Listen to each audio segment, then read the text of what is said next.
Good evening. You're watching BBC News. After one of the most dramatic elections in decades, the Conservatives are back in power this evening, this time with an outright majority. I'm Joanna Gosling, live at Westminster.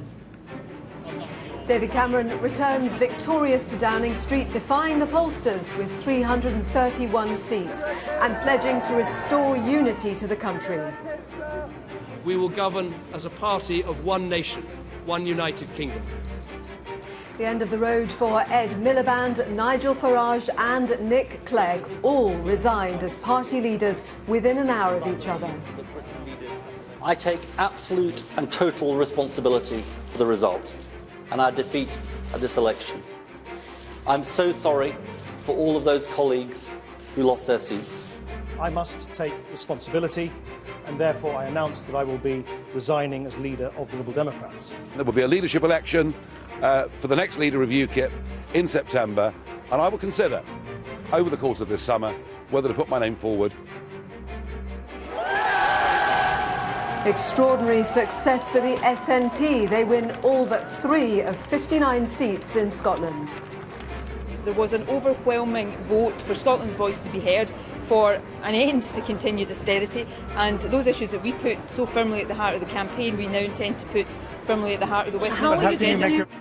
And with a new political landscape across the United Kingdom, we'll be analysing all the results and what they will mean for the future.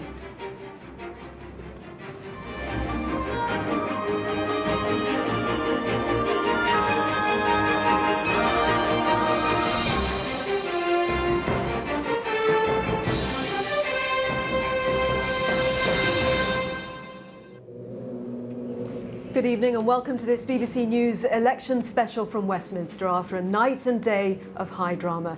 It's seen David Cameron walk back into number 10 as Prime Minister with a clear majority, a stunning victory for the SNP in Scotland and the resignations of the Labour, Liberal Democrat and UKIP leaders.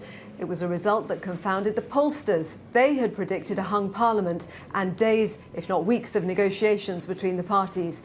In the event, a majority of 12 for the Tories saw it all resolved by lunchtime. So with all the results now in, the makeup of the House of Commons looks like this. The Conservatives have 331 MPs. That's 24 more than at the last election. Labour have 232 MPs, which is a loss of 26. The Scottish National Party won all but 3 of the 59 seats in Scotland. And it was a terrible night for the Liberal Democrats. They now have just 8 MPs. Northern Ireland's Democratic Unionist Party won 8 seats, while other parties won 15. That includes 3 for Plaid Cymru in Wales and 1 each for UKIP and the Greens. Well, the Conservatives took almost 37% of the vote, with Labour on 30%. UKIP took 13%, but their leader, Nigel Farage, failed to win a seat. The Liberal Democrats received just 8% of the vote. And here's the change since the last election in 2010. UKIP gained an extra 10% share of the UK-wide vote. The SNP and the Greens added 3%, with smaller rises for Labour and the Conservatives. But just look at how the Liberal Democrats fared, losing 15% of the national vote. Well, this morning, David Cameron celebrated with Conservative activists, hailing his overall majority as the sweetest victory of them all. Then it was off to see the Queen and confirm his second term as Prime Minister. Returning to Downing Street, Mr Cameron vowed to govern for the whole of the United Kingdom. We will govern as a party of one nation, one united kingdom. That means ensuring this recovery reaches all parts of our country, from north to south, from east to west. And indeed, it means rebalancing our economy, building that northern powerhouse. It means giving everyone in our country a chance, so no matter where you're from, you have the opportunity to make the most of your life. It means giving the poorest people the chance of training, a job, and hope for the future. It means that for children who don't get the best start in life, there must be the nursery education and good schooling that can transform their life chances. And of course, it means bringing together the different nations of our United Kingdom. I have always believed in governing with respect. That's why in the last Parliament, we devolved power to Scotland and Wales and gave the people of Scotland a referendum on whether to stay inside the United Kingdom. In this Parliament, I will stay true to my word and implement as fast as I can the devolution that all parties agreed for Wales, Scotland and Northern Ireland. Well, while the Conservatives won their first majority since 1992, Labour had their worst election results since the late 1980s. Announcing his resignation as Labour leader, Ed Miliband said he took full responsibility for the defeat. Friends, this is not the speech I wanted to give today, because I believed that Britain needed a Labour government. I still do, but the public voted otherwise last night. Earlier today, I rang David Cameron to congratulate him. I take absolute and total responsibility for the result and our defeat at this election. I'm so sorry for all of those colleagues who lost their seats. Ed Balls, Jim Murphy, Margaret Curran, Douglas Alexander, and all the MPs and indeed candidates who were defeated. They're friends, colleagues and standard bearers for our party. They always have been and they always will be. Well, there was bitter disappointment for the Liberal Democrats, who paid a heavy price for 5 years of coalition government. They lost 48 MPs, including several big names, leaving them with just 8 MPs. Announcing his resignation as party leader, Nick Clegg said the results were far worse than he'd feared. I always expected this election to be exceptionally difficult for the Liberal Democrats, given the heavy responsibilities we've had to bear in government in the most challenging of circumstances. But clearly the results have been immeasurably more crushing and unkind than I could ever have feared. For that, of course, I must take responsibility, and therefore I announce that I will be resigning as leader of the Liberal Democrats. A leadership election will now take place according to the party's rules.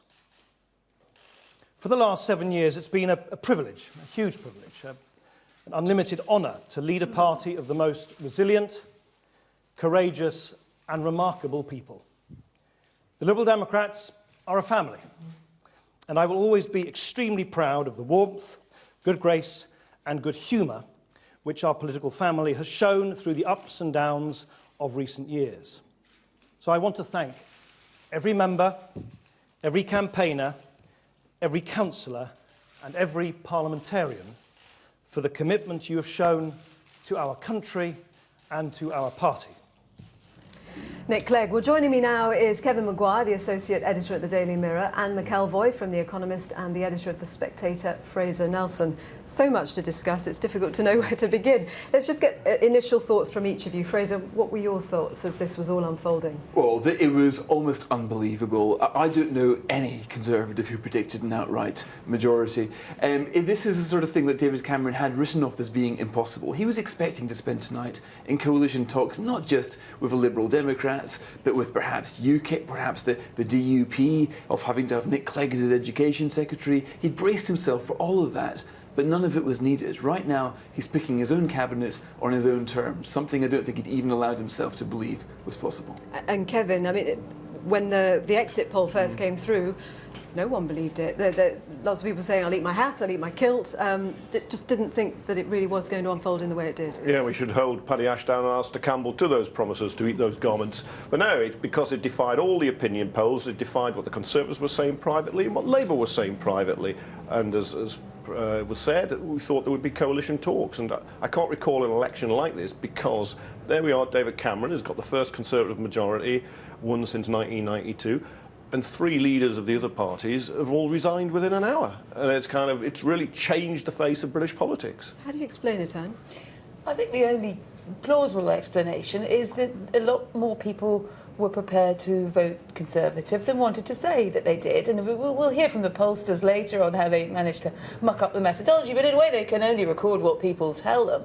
So that phenomenon which pollsters used to sometimes call in inverted commas the cowardly Tories, who really do want to vote Tory but they don't want to say as much, that seems to have returned in this election with a lot of force. And I must say, I think a lot of us probably missed the scale of that. I think that's the only way that you can explain it, particularly when you look at the fact that where Labour Labour, even where it did take seats, it was taking them from the Liberal Democrats. There was really no place in which it seems that people were saying, do you know what, I really don't like the Tories, I'm going to go vote for someone else. Correction, there's one place, and it's Scotland, but it never voted Tory in the first place. It left Ed Miliband and David Cameron really out of the picture there. What do you think it was, Fraser? Was it the scare, that the message that the Tories were putting out there about SNP Labour coalition, or was it the economy? Well, remember, the opinion polls ask about a party. When people go into a polling booth, they could ask a different question. They might think about leaders.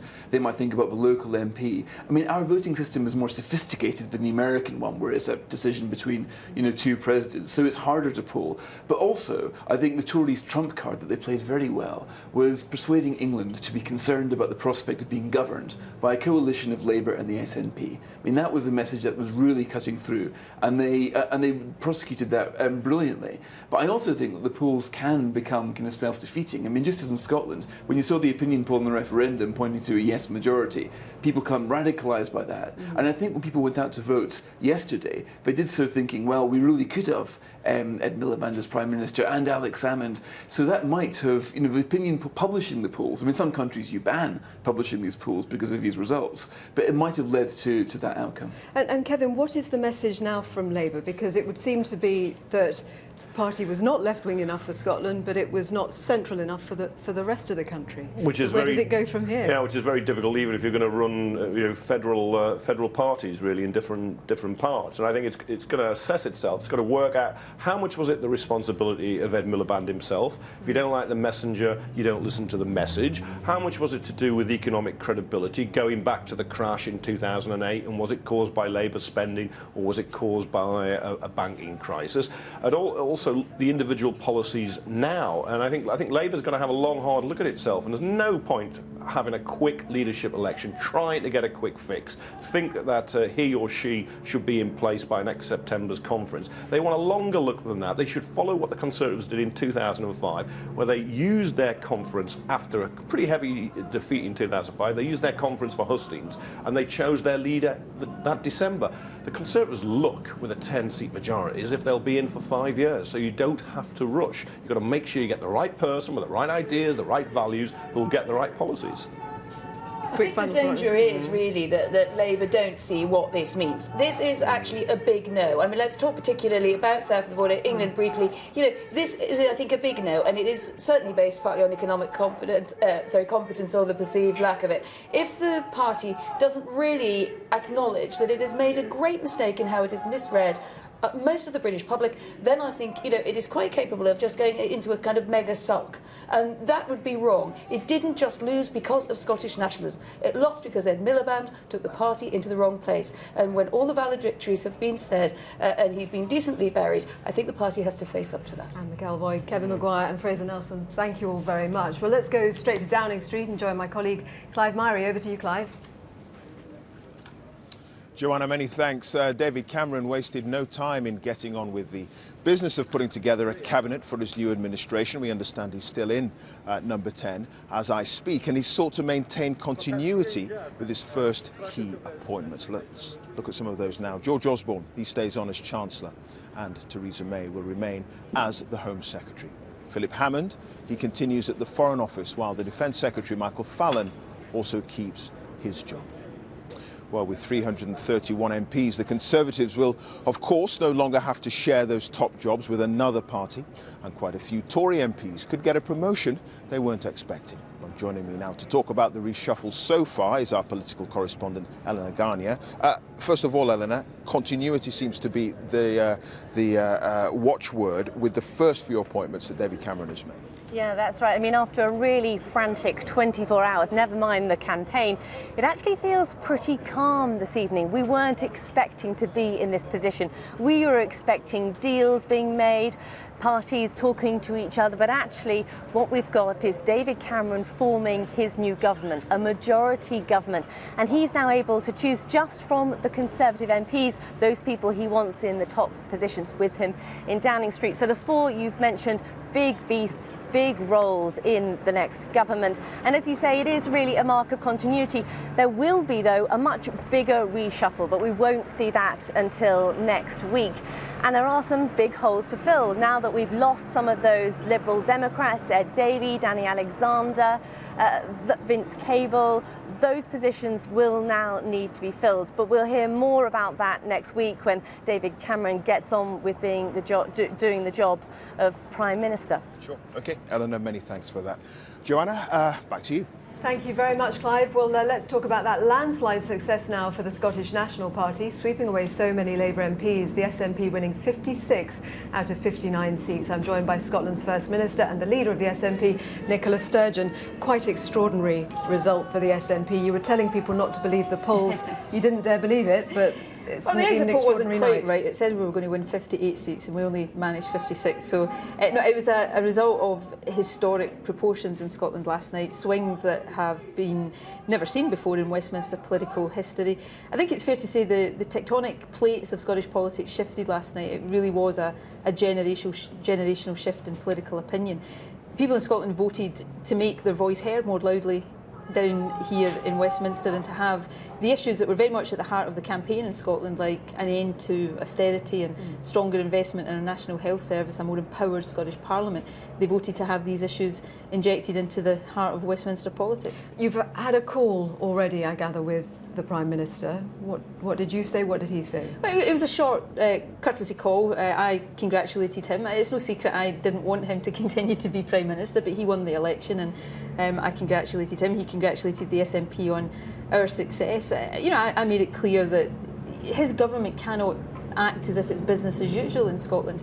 Scotland voted for change, it voted to have its voice heard. Now, I hope to meet with the Prime Minister in the not too distant future when we can discuss how we're going to take some of these issues forward. But there's no doubt the 56 MPs elected for the SNP will come here to Westminster to make Scotland's voice heard, but also to try to work with others to get some more progressive politics into this place. Did you spell anything out to him on the phone? It was a short call today. We will discuss these issues in more detail, but I think the key point I was keen to make is that it can't be business as usual. His government has to heed what people in Scotland were saying. It was an overwhelming result for the SNP yesterday, and it is incumbent now on David Cameron and his government to listen to that. In particular, I think around austerity. We stood in a manifesto that said it's time to end austerity, and that has to be listened to. Looking at the result, though, you have got 56 MPs, which was a stunning result for the party with such a large share of the vote in Scotland. Overall, though, the Conservative Party does have a majority. You will be on the sidelines, won't you? The 56 MPs that come down here will not be on the sidelines. David Cameron's got a majority. I regret that. It's down to Labour's inability to beat the Conservatives here in England. It's a relatively slender majority, but I think more fundamentally, David Cameron's government has to recognise that something very significant happened in Scotland, and he cannot continue to act as if nothing has changed in Scotland. But why not? He has a workable majority. He's got £12 billion of welfare spending cuts that he wants to put through. What will stop him? He said today that he wants to govern for the whole of the United Kingdom. Now, if he's serious about that, and I'm going to take him at his word on that, then he cannot simply ignore the fact that people in Scotland voted in significant numbers. But he has the mandate. In terms of the number of voters, look, you've got 56 MPs, but it actually was, 1.5 million votes. That's 400,000 more than the Green Party, and they only got one MP. 50% of voters in Scotland who cast their vote yesterday voted SNP. Now,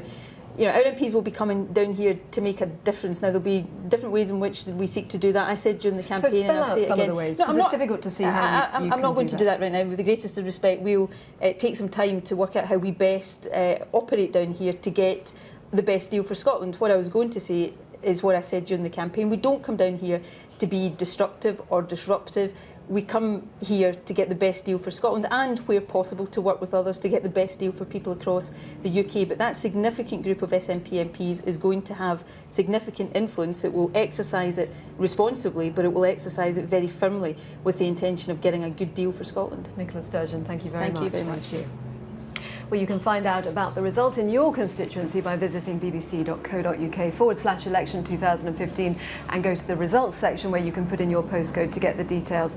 That's online. Plenty more coverage coming up here from Westminster. For now, though, let's catch up with the weather. Alex Deakin has the details. Thanks very much, Joanna. It's going to turn a little bit warmer for most of us over the next few days. Warmer, but not necessarily sunny everywhere. Certainly it'll start pretty grey and damp tomorrow. In fact, we've got quite a bit of rain across the UK currently. This is the radar showing how the rain's been steadily pushing northwards to Northern Ireland, southern Scotland and northern England. Outbreaks of rain too across East Anglia. That is fading away, and elsewhere, although it's pretty soggy out there this evening, the rain will tend to peter out through the night. Going to be quite a blustery night on the south coast of England. Some gusty winds, the combination of brisk winds and lots of cloud mean it's going to be a mild night, certainly milder than recent nights for most, but still in northwest Scotland, clear skies here could allow a pocket of frost or two. It does mean that northwest Scotland starts off with sunshine on Saturday, whereas the east coast of Scotland rather dull and damp and dreary start in Edinburgh. Northern Ireland brightening up quite quickly too by 9 o'clock. Should see some sunshine here, but elsewhere sunshine in short supply across England and Wales. A damp start for northern England. Maybe a hint of brightness across East Anglia and the southeast, but there'll also be some lively showers coming into the play across southwest England and South Wales. Those heavy showers will drift across southern areas quite quickly through the day. The dull, damp weather will take a while to shift from northeast England in particular, but overall we're left in the afternoon with sunny spells. It does brighten up in most places. Still a few sharp showers across parts of the east. But generally, it's a brightening up kind of day. It'll warm up too, but it'll take a while where that cloud lingers across parts of the north and east. 9 to 12 here. Elsewhere, 14 to 15. May get 19 in the London area. Now, there's a bit of a scrap going on through the weekend. High pressure trying to build in for Sunday. Low pressure approaching the northwest. That will bring breeze and cloud and rain to western Scotland, and maybe a bit dull and damp around the western coast too. And another pulse of rain heads for Northern Ireland. So outbreaks of rain here, but for the bulk of central and eastern areas, it's dry, it's bright. We should get plenty of hazy afternoon sunshine, and that will lift the temperatures. A warmer feel for many, mid-teens, could get 20 or 21 across the south, cooler where it stays cloudy, in particular with that wet weather returning to Scotland and Northern Ireland. So it's a battleground between warmer air coming up from the south, which looks like sticking around into the new working week, but this cooler air is trying to push in too. So there's a real scrap going on as we head into the early part of next week. The warmer air may not stick around too long. There's more details, full forecast where you are online. Bye for now. If a GP looks at a patient across the table and says, we can only lose some weight, you're going to have a heart attack, and the guy says, well, give me statins, because I'm not doing that. What's the doctor supposed to do? Say no. Greece is saying, we're not so sure we should go along with these EU sanctions. What are they thinking? We don't know how to fight this war, and it's happening so fast that we don't have the equipment, the personnel, or the time to deal with this. The Papers, every night at 10:30 and 11:30 on the BBC News Channel.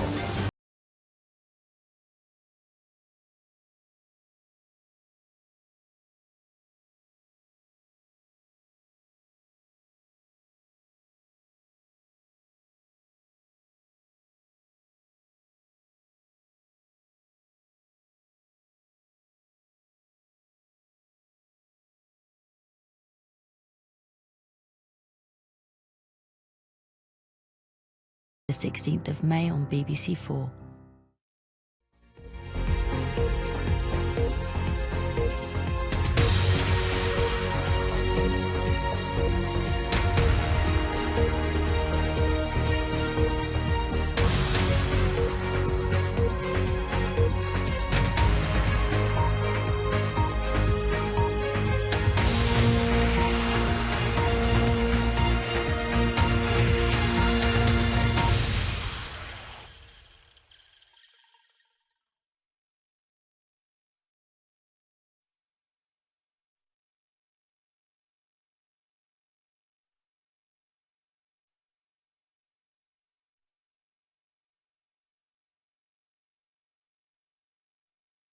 Communications with Downing Street.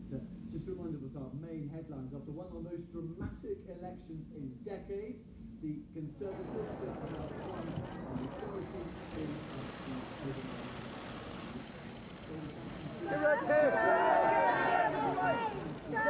the We will govern as a party of one nation, one united kingdom.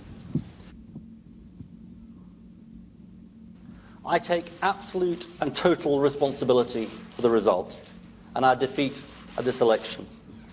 I'm so sorry for all of those colleagues who lost their seats. I must take responsibility, and therefore I announce that I will be resigning as leader of the Liberal Democrats. There will be a leadership election for the next leader of UKIP in September, and I will consider, over the course of this summer, whether to put my name forward. I made it clear that his government cannot act as if it's business as usual in Scotland. Scotland voted for change, it voted to have its voice heard.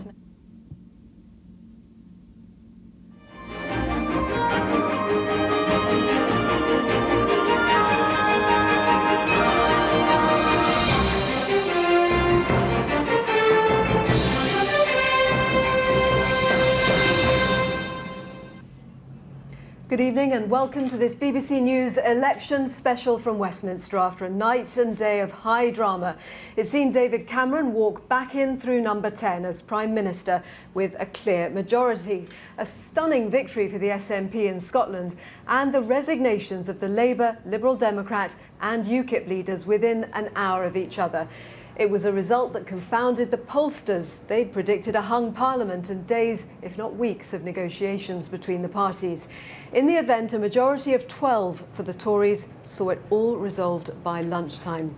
So with all the results now in, the makeup of the House of Commons looks like this. The Conservatives have 331 MPs, which is 24 more than at the last election. Labour have 232 MPs, a loss of 26. The Scottish National Party won all but 3 of the 59 seats in Scotland, and it was a terrible night for the Liberal Democrats. They now have just 8 MPs. Northern Ireland's Democratic Unionist Party won 8 seats, while other parties won 15 altogether. That includes 3 for Plaid Cymru in Wales and 1 each for UKIP and the Greens. Well, the Conservatives took almost 37% of the vote, with Labour on 30%. UKIP took 13%, but their leader, Nigel Farage, failed to win a seat himself. The Liberal Democrats received just 8% of the vote. And here's the change since the last election in 2010. UKIP gained an extra 10% share of the UK-wide vote. The SNP and the Greens added 3%, with smaller rises for Labour and the Conservatives. But just look at the Liberal Democrats. They lost 15% of the national vote. Our Deputy Political Editor James Landale has our first report tonight on an extraordinary Conservative victory. They're scenes we were told not to expect for weeks. A short journey that would be taken only after days of negotiations. But instead, David Cameron and his wife travelled to Buckingham Palace today to tell the Queen that he would, after all, be staying on as her Prime Minister. But unlike 5 years ago, he returned to Downing Street not as the leader of a coalition, but the master of his own house. I've just been to see Her Majesty the Queen, and I will now form a majority Conservative government. And after an election that strained the ties that bind Scotland and England, the Prime Minister promised to govern as a party of one nation, one United Kingdom. I have always believed in governing with respect. That's why in the last Parliament we devolved power to Scotland and Wales and gave the people of Scotland a referendum on whether to stay inside the United Kingdom. In this Parliament, I will stay true to my word and implement as fast as I can the devolution that all parties agreed for Wales, Scotland and Northern Ireland. His defeated opponent also went on a journey, also with his wife, but they went to Labour headquarters to thank his party for the hard work that in the end had not paid off. The responsibility, Ed Miliband said, was his alone. And now it's time for someone else to take forward the leadership of this party. So I'm tendering my resignation. It was not the speech they'd wanted to hear. It was not the speech he'd wanted to give. I am truly sorry I did not succeed. I've done my best for nearly 5 years. Now you need to show your responsibility. Your responsibility, not simply to mourn our defeat, but to pick yourself up and continue the fight. We've come back before, and this party will come back again. But will his party come back again too? Nick Clegg's Lib Dems suffered devastating losses, with just 8 MPs remaining in Parliament. And for that, of course, I must take responsibility, and therefore I announce that I will be resigning as leader of the Liberal Democrats. History, he said, would judge the Lib Dems more kindly than the voters, who'd inflicted what he called a crushing and unkind blow on the party. But that was little comfort for his supporters. Fear and grievance have won. Liberalism has lost. But it is more precious than ever, and we must keep fighting for it. This is a very dark hour for our party, but we cannot and will not allow decent liberal values to be extinguished overnight. Our party will come back. Our party will win again.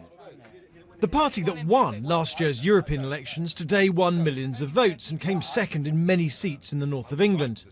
But tonight, UKIP has just one MP, and it's not him. Nigel Farage had promised to resign if he didn't win Thanet South, so... But I'm a man of my word. I don't break my word. So I should be writing to the UK UKIP National Executive in a few minutes, saying that I am standing down as leader of UKIP. Although inevitably, he didn't rule out standing again one day.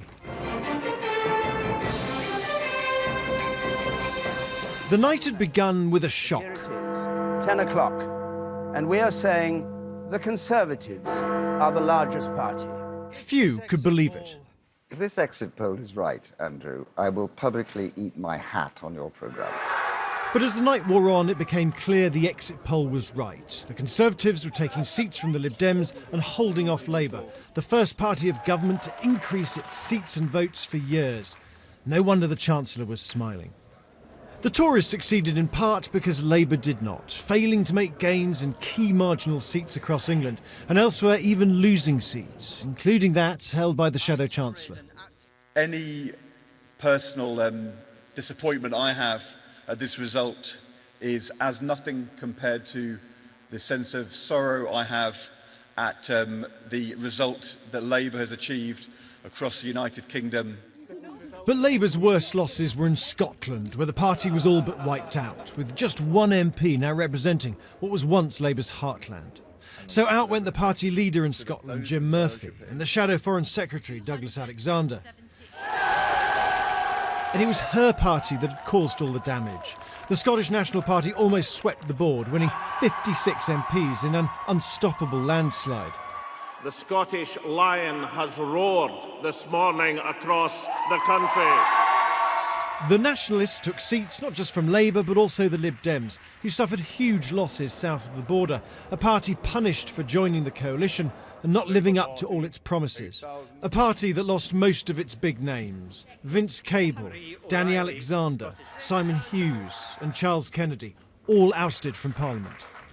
It was a day that defied the polls and surprised the media, a day that transformed the political map of Britain.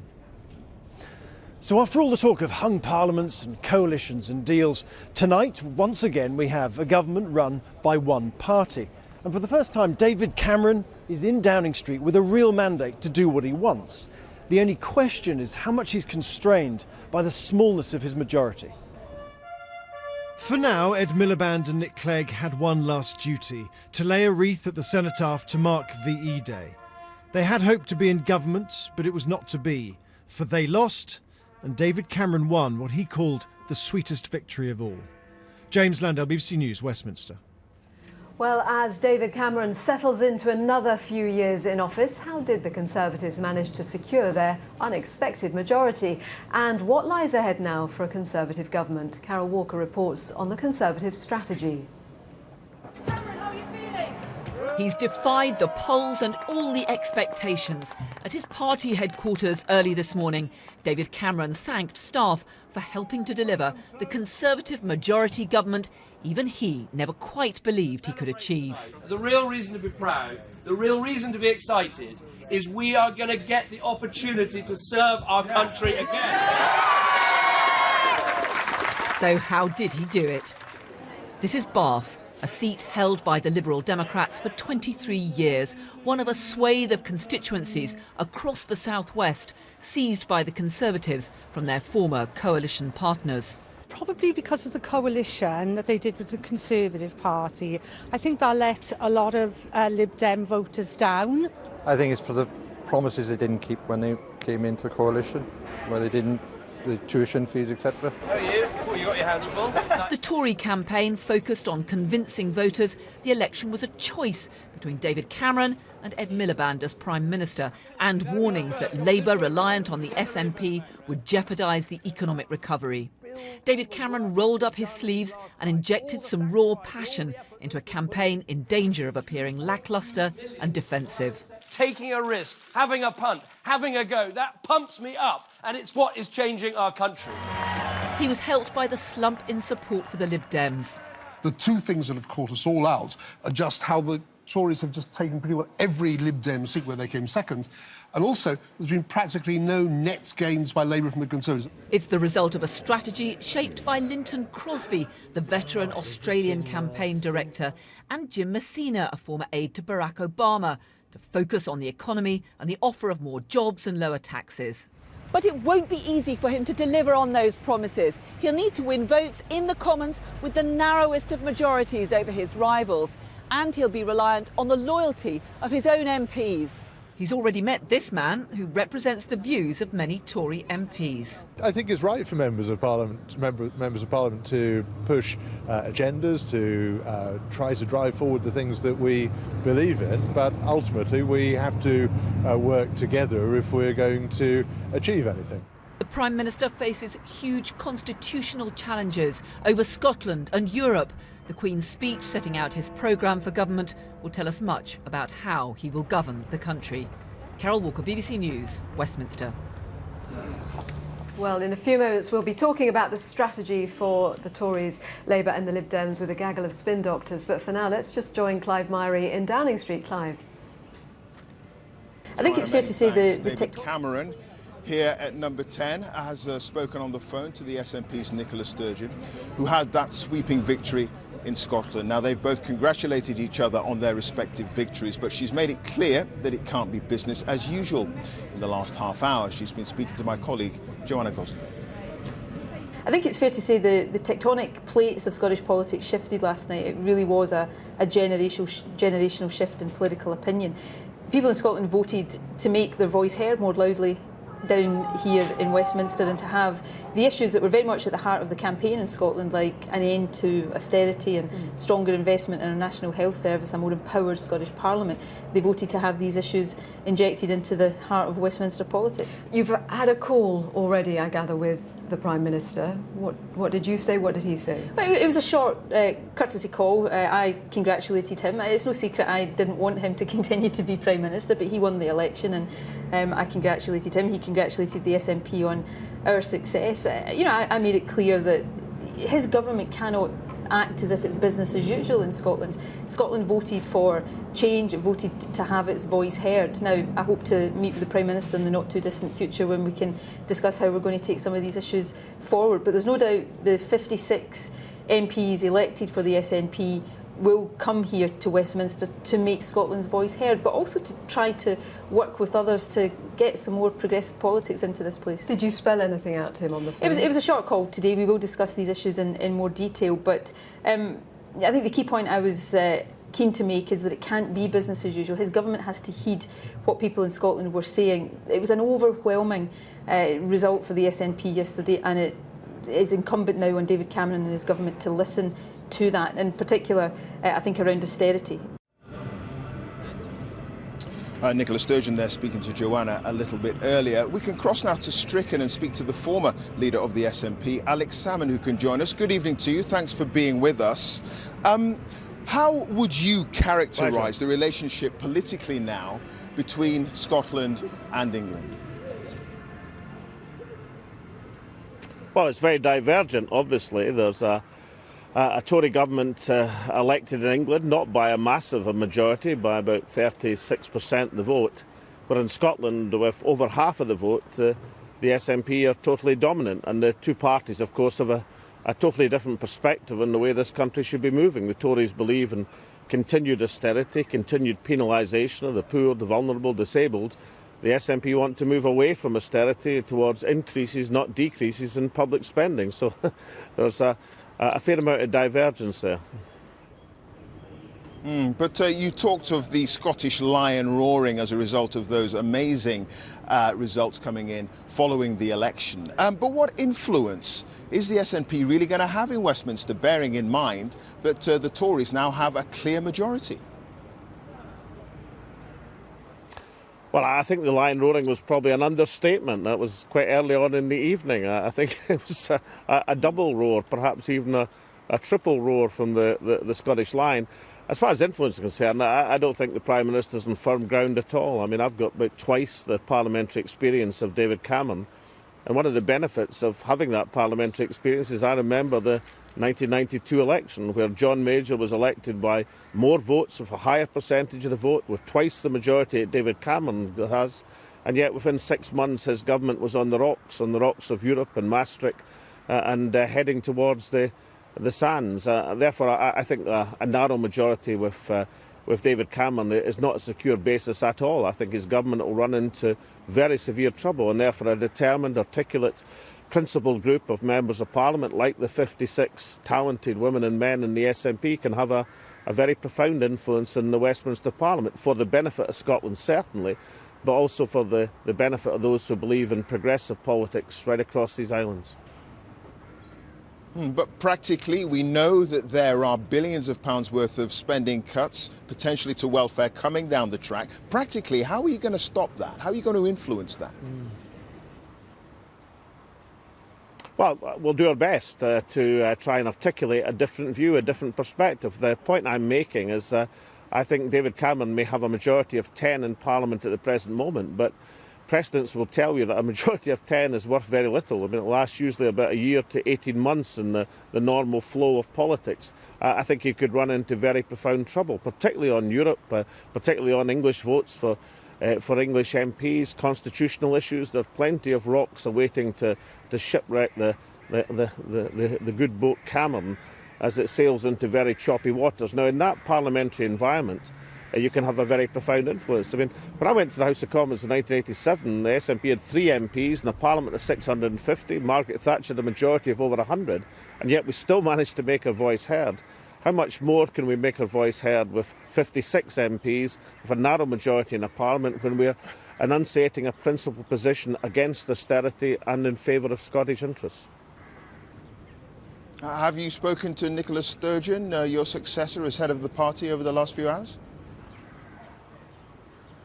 Yeah, well, I spoke to her last night, but Nicola's is doing absolutely perfectly, and what a brilliant, outstanding campaign she fought through this election.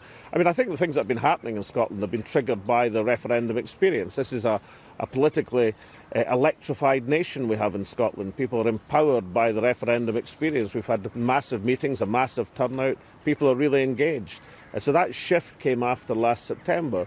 But Nicola's outstanding performance in the election campaign enabled that momentum to be maintained, and you saw the dramatic results of that in the results in the early hours of this morning. OK, Alex Salmond speaking to us from Stricken. Many thanks. Well, let's head over to Brussels now to talk to Gavin Lee about the implications of the Conservative victory on the UK's role in Europe. And Gavin, we now know, of course, that there's going to be a referendum on the UK's place in Europe in 2017. Yes, and the interesting thing, Clive, the lead up to this election, there was a noticeable reluctance of any major figure to discuss the UK's election, to discuss anything that really would potentially lead to the issue of a referendum. Any sense of Brexit or a British exit, a careful treading.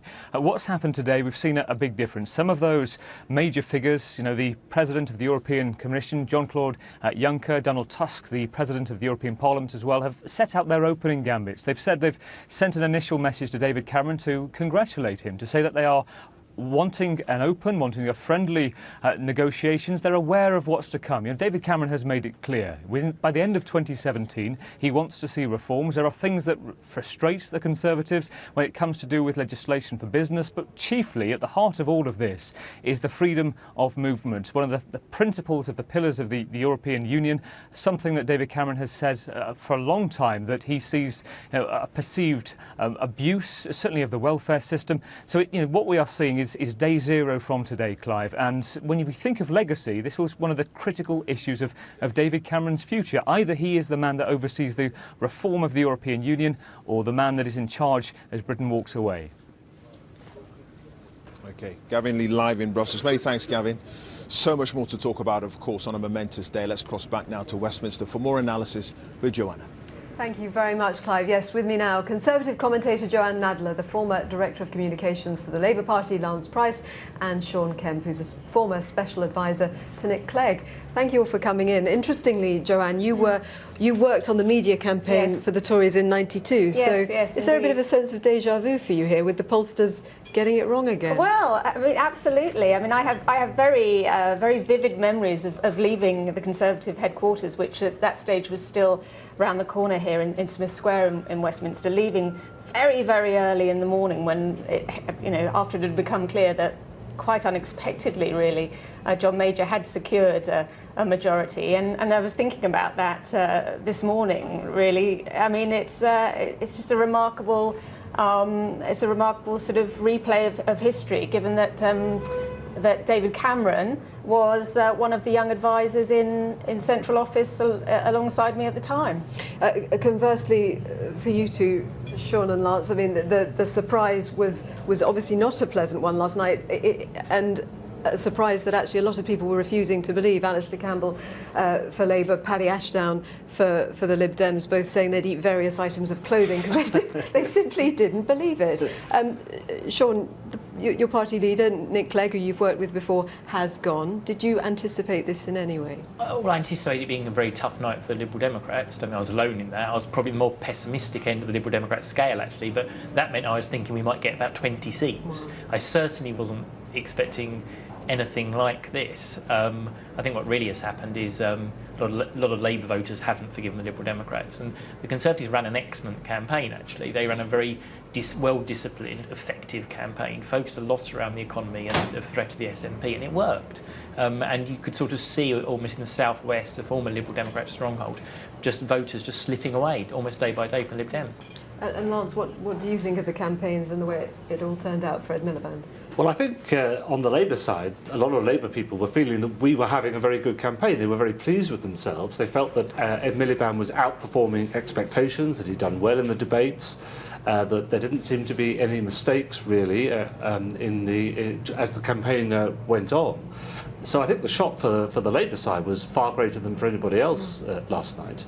Joanne was talking about 92. Actually, this is worse for the Labour Party than in 92. In 92, Neil Kinnock was expected to win and didn't, but at least Neil Kinnock put on seats. We lost seats last night. So, when the situation is that the Labour Party thought that they were doing pretty well through the campaign, and now this has been obviously an utter shock, and questions about the fundamentals, not just of the way the campaign was carried out, but what it actually means for Labour going forward. How does Labour pick itself up and move forward? It needs to find a new leader. What direction does the party go in, and what comes first? How much of a discussion does there need to be about what the party should be saying? There's an enormous discussion. It's not just about strategy, it's about what the Labour Party stands for.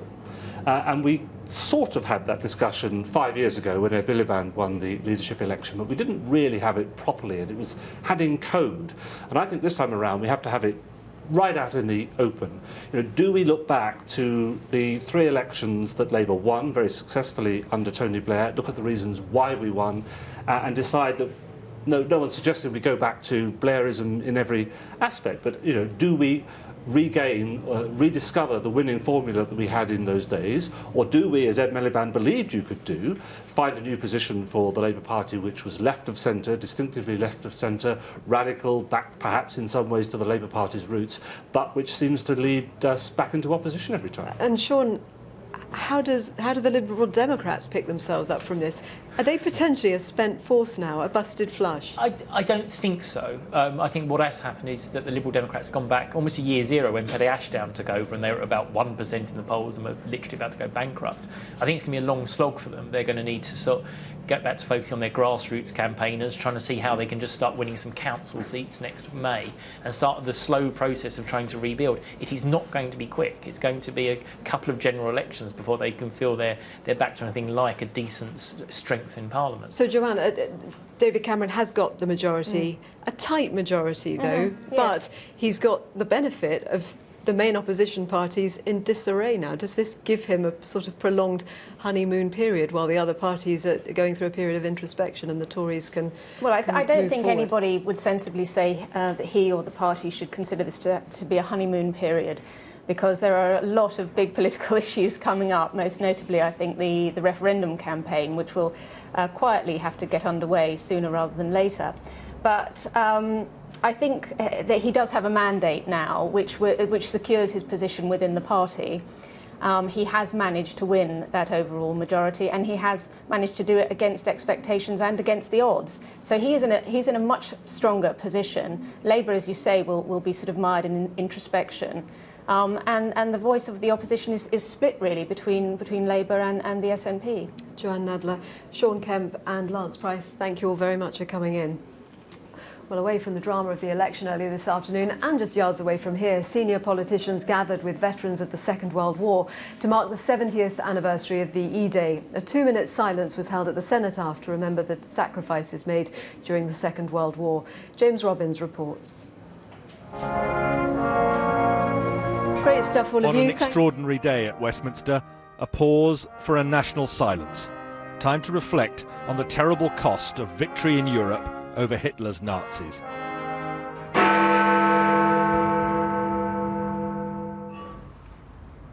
Prince Andrew laid the first of many wreaths. Watched by more than 100 veterans, among them Harold Bradley, who fought his way from the D-Day beaches into Germany. When I met him at home in Kent, the gunner from the Royal Artillery told me why it was so important to be at the Cenotaph. That's very easy to answer. To think, one, how lucky I have been, but also to remember those that didn't come back. And, you know, there were one or two that were very close. 6 long years. But for most, May the 8th, 70 years ago, was a day for rejoicing. Across Britain, more than 1 million people took to the streets after Winston Churchill announced war in Europe was finally at an end. Hostilities will end officially at 1 minute after midnight tonight, Tuesday, the 8th of May. We may allow ourselves a brief period of rejoicing. We may allow ourselves a brief period of rejoicing.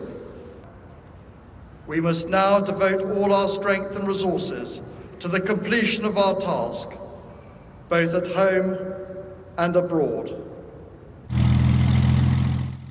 One veteran who certainly remembers his brief period of rejoicing is Ken Wilkinson, RAF fighter pilot.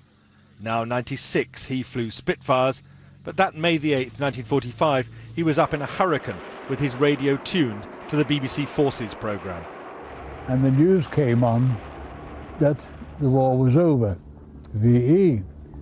And so I did a great big barrel roll around the Wellington bomber, landed back at Honeybourne and went to the nearest boozer that was selling beer and had a few. And over the weekend, many of these veterans will be at the centre of a host of events as remembrance gives way to celebration and thanksgiving. James Robbins, BBC News at the Cenotaph. Much more coverage of the election result and analysis live here from Westminster in just a few moments. First, though, let's catch up with the weather. Alex Deakin has the details.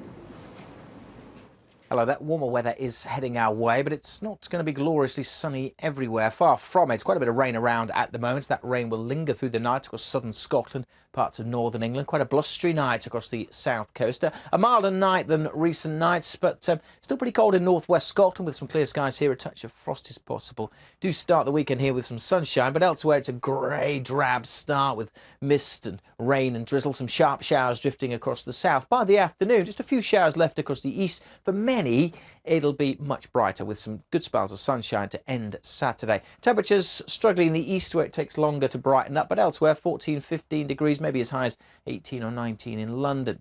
Some damp and drizzly weather around western coasts on Sunday. Rain at times for Scotland and Northern Ireland. Many central and eastern areas, though, dry and bright and quite warm on Sunday. Temperatures more widely in the mid-teens. 20 or 21 is possible across parts of the south. That's all for now. There's more online. Goodbye. Russia is a diminished country. To see every side of the story. It is in the same sense that Britain is a diminished empire. Does Britain have a hang-up on that? I don't believe I think some people do. You have to be right in the middle. For lively discussion and topical debate, Dateline London, tomorrow morning at 11:30 on the BBC News Channel. It's the biggest night of the year for the brightest stars of the small screen. It's such a good night, this. So sit back, enjoy and cheer on your favourite TV talent. Sit down, everybody, as you were. We don't know anything right now because our blood type is currently Prosecco. And the BAFTA goes to... Oh, God, I really wish I prepared a speech. Good luck, everyone. I wish everyone could win. Come on, let's go to the BAFTAs. Join Graham Norton for the British Academy Television Awards, Sunday at 8 on BBC One.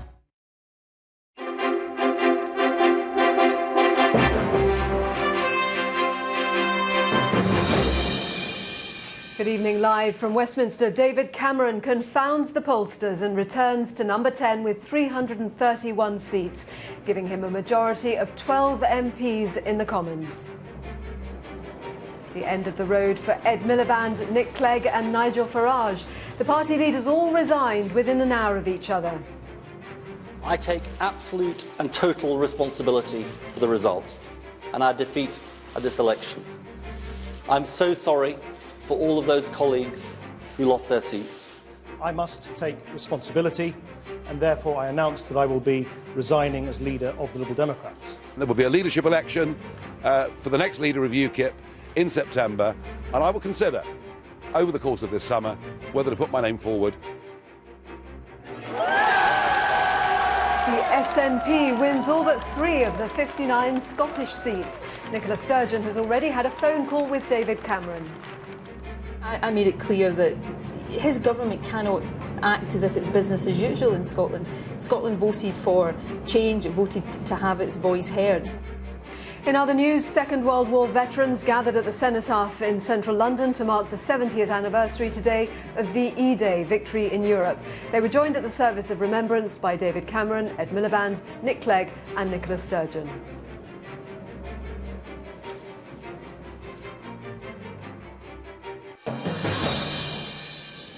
Good evening. Well, David Cameron is back in Downing Street tonight, and he's already announced the basis for his new cabinet.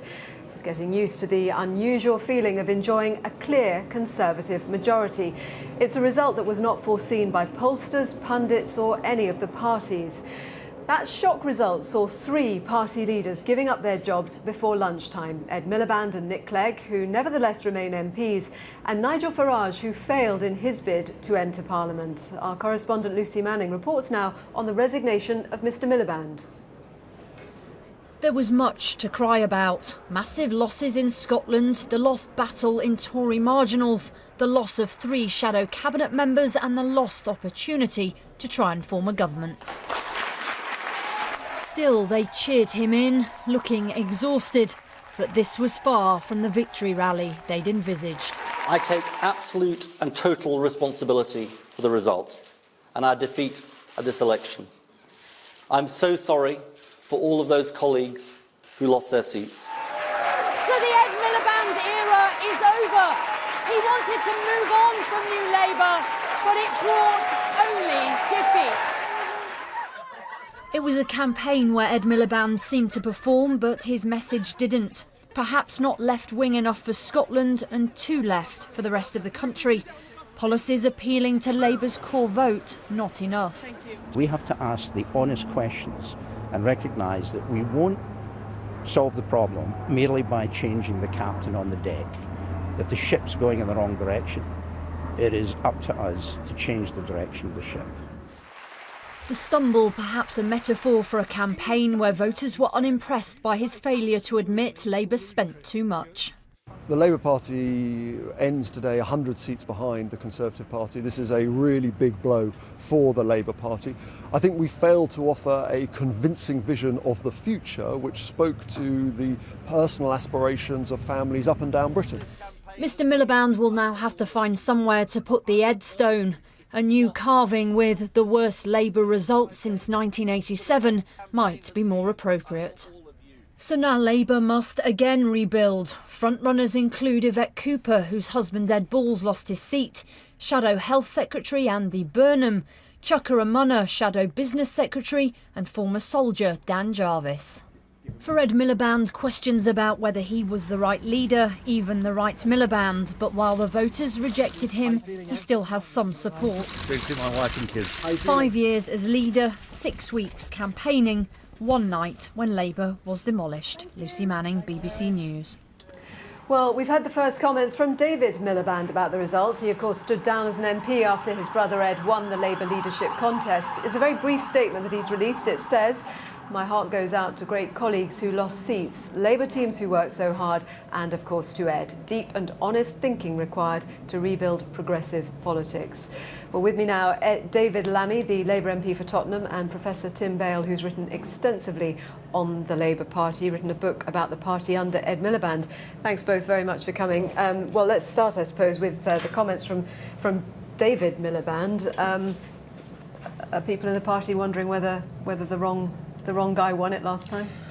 Look, I think that this is a day in which so many volunteers across the country, and we absolutely did have the biggest ground war, are feeling disheartened and can't quite believe, we're in a state of shock really with what's happened, because the result doesn't accord with how it felt on the ground. And David Miliband's absolutely right to pay tribute to those people, as I do. If the result doesn't accord with what was felt on the ground, and Labour saying, you know, we had this great campaign, great ground war, how do you move forward from that if you kind of looking at it and saying, actually, we don't think we did it badly? Well, the first thing is you say, we've been here before. We had 1983, we came back by 1997. This is a big defeat today. We lost in the south. We made gains in London, but there's more that we could have done in seats like Croydon Central, in Harrow, where we didn't get friends that we should have got.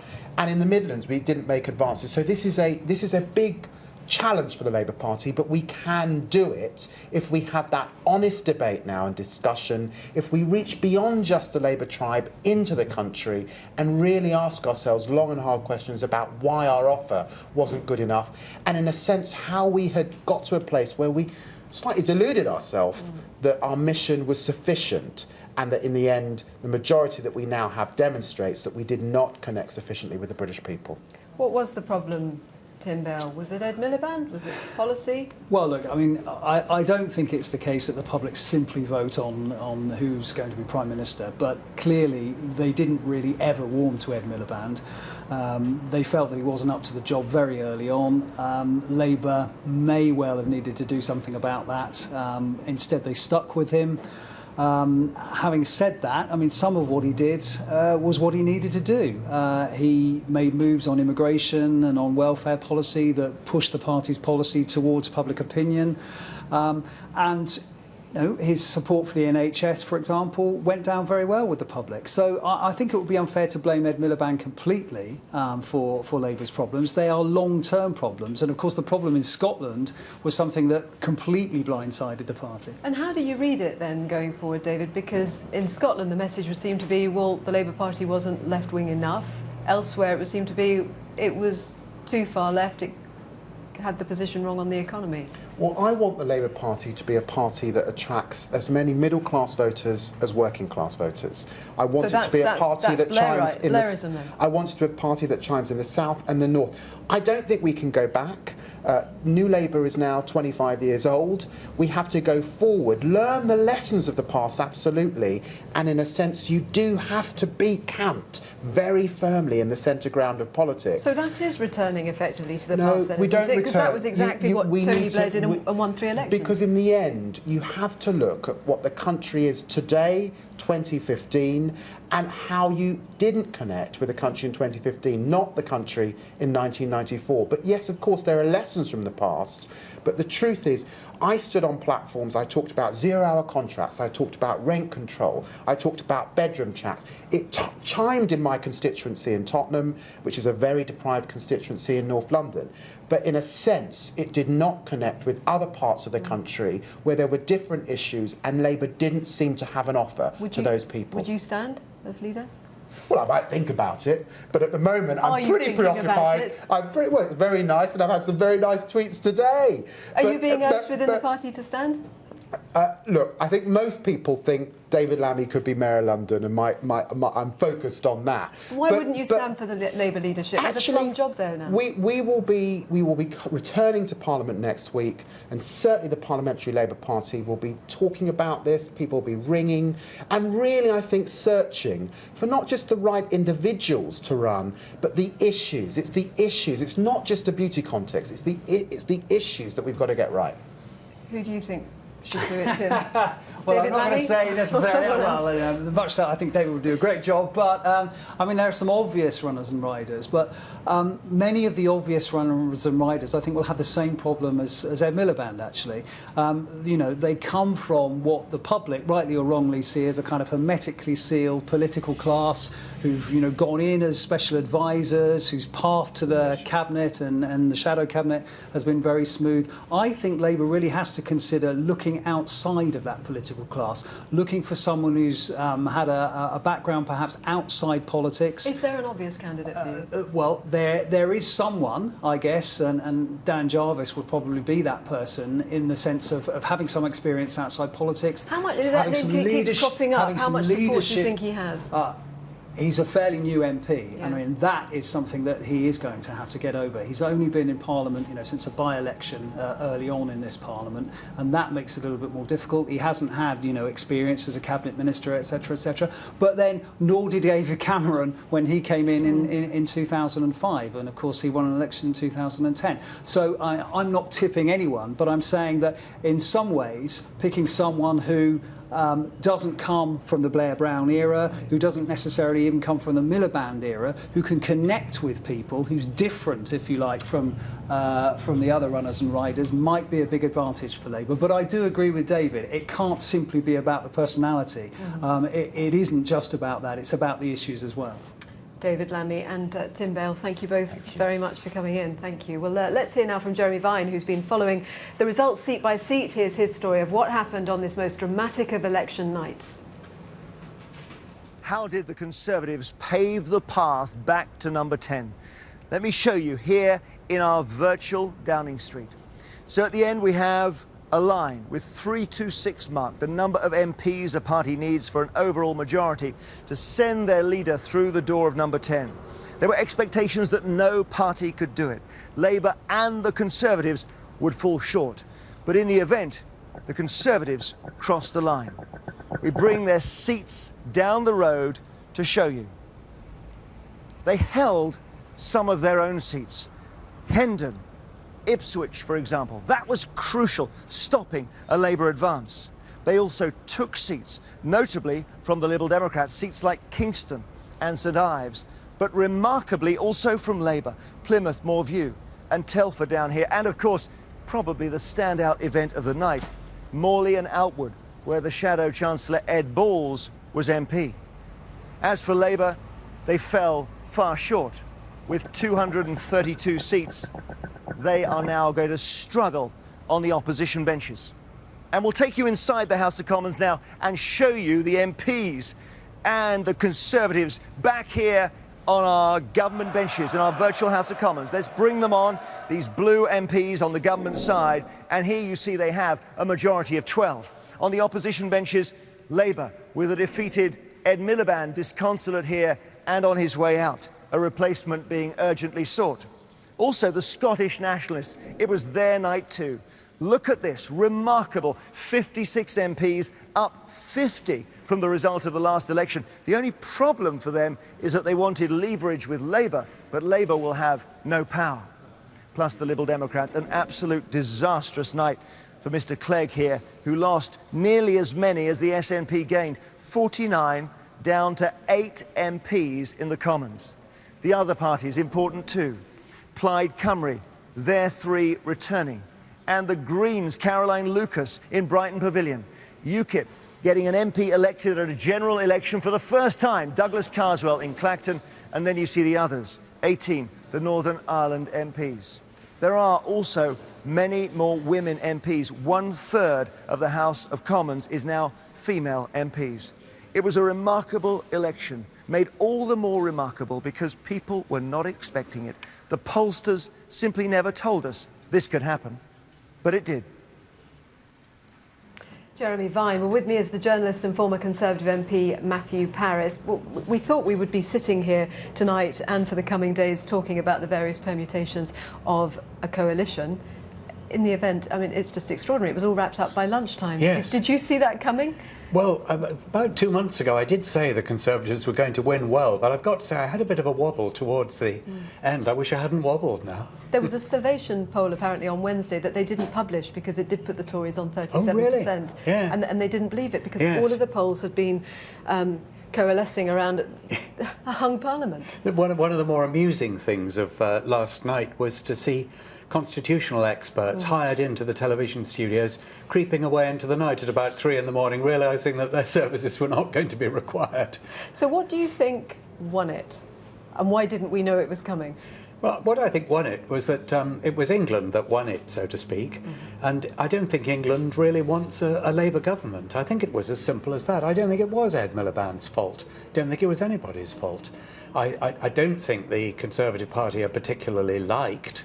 I don't think they quite understand how much they're disliked, but English voters, when they came to make the choice, just didn't want a Labour government. So was it the SNP factor or the economy? The SNP factor was playing on the doorsteps, there's no question, and obviously the Conservative Party whipped that one up as best they could, but it was a real issue.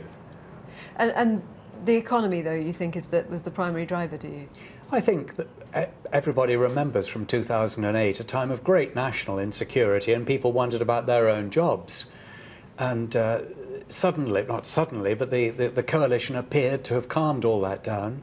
It is true that prosperity hasn't trickled through to everybody yet, but at least I think people felt that we were now in economically stable times, and I think there was a fear that would be disturbed. And so what does this mean for David Cameron? Because obviously it cements his leadership for now in a way that had not been anticipated because of the way the opinion polls were predicting the outcome would be.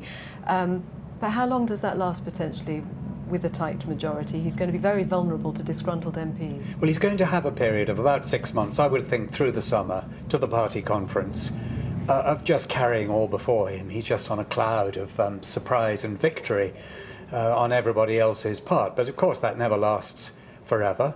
And he's going to have to get used to governing, occasionally relying on opposition to take government legislation through. He's going to need support from Liberal Democrats, perhaps from the Labour Party, when he has rebellions on the right of the Conservative Party. Now, it's normally regarded as rather humiliating if a Prime Minister needs to rely on the opposition, but he's going to have to do that. And what about the way he'll handle the SNP? Nicola Sturgeon has been on talking to us tonight saying she's had a conversation with David Cameron, and he absolutely must not think it's going to be business as normal. The Scottish voice must be heard.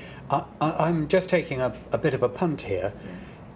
David Cameron's nature is to surprise everybody with a forward offer that's much more front foot than anybody expected. That's what he did with the Scottish referendum. That's what he did with the European referendum. I just wonder whether there might not be a forward offer on Devo Max, which no one had been expecting, and that might rather wrong foot the SNP. So are you basing that on things you're hearing, or this is literally just my guess as to his nature. What I don't think he wants to happen is to be dragged along by the SNP pushing and pushing and pushing and constantly demanding this, demanding that, and causing trouble in the House of Commons and giving a little or offering a little and them saying it's not enough. I think he might like to preempt all that. What trouble could they potentially wreak, though? I mean, he has got the majority, albeit a tight one. Yes. How much influence could they wield? Well, if they vote with the Labour Party, they can't outvote the Conservative Party, but they then become a very formidable bloc. And there are all kinds of ways in which Scottish complaints can foul up government and just generally sour the atmosphere, and I suspect that he may want to offer more than they think he would. He may have come to the conclusion, as a lot of us have, that some almost federal solution is what's going to be required.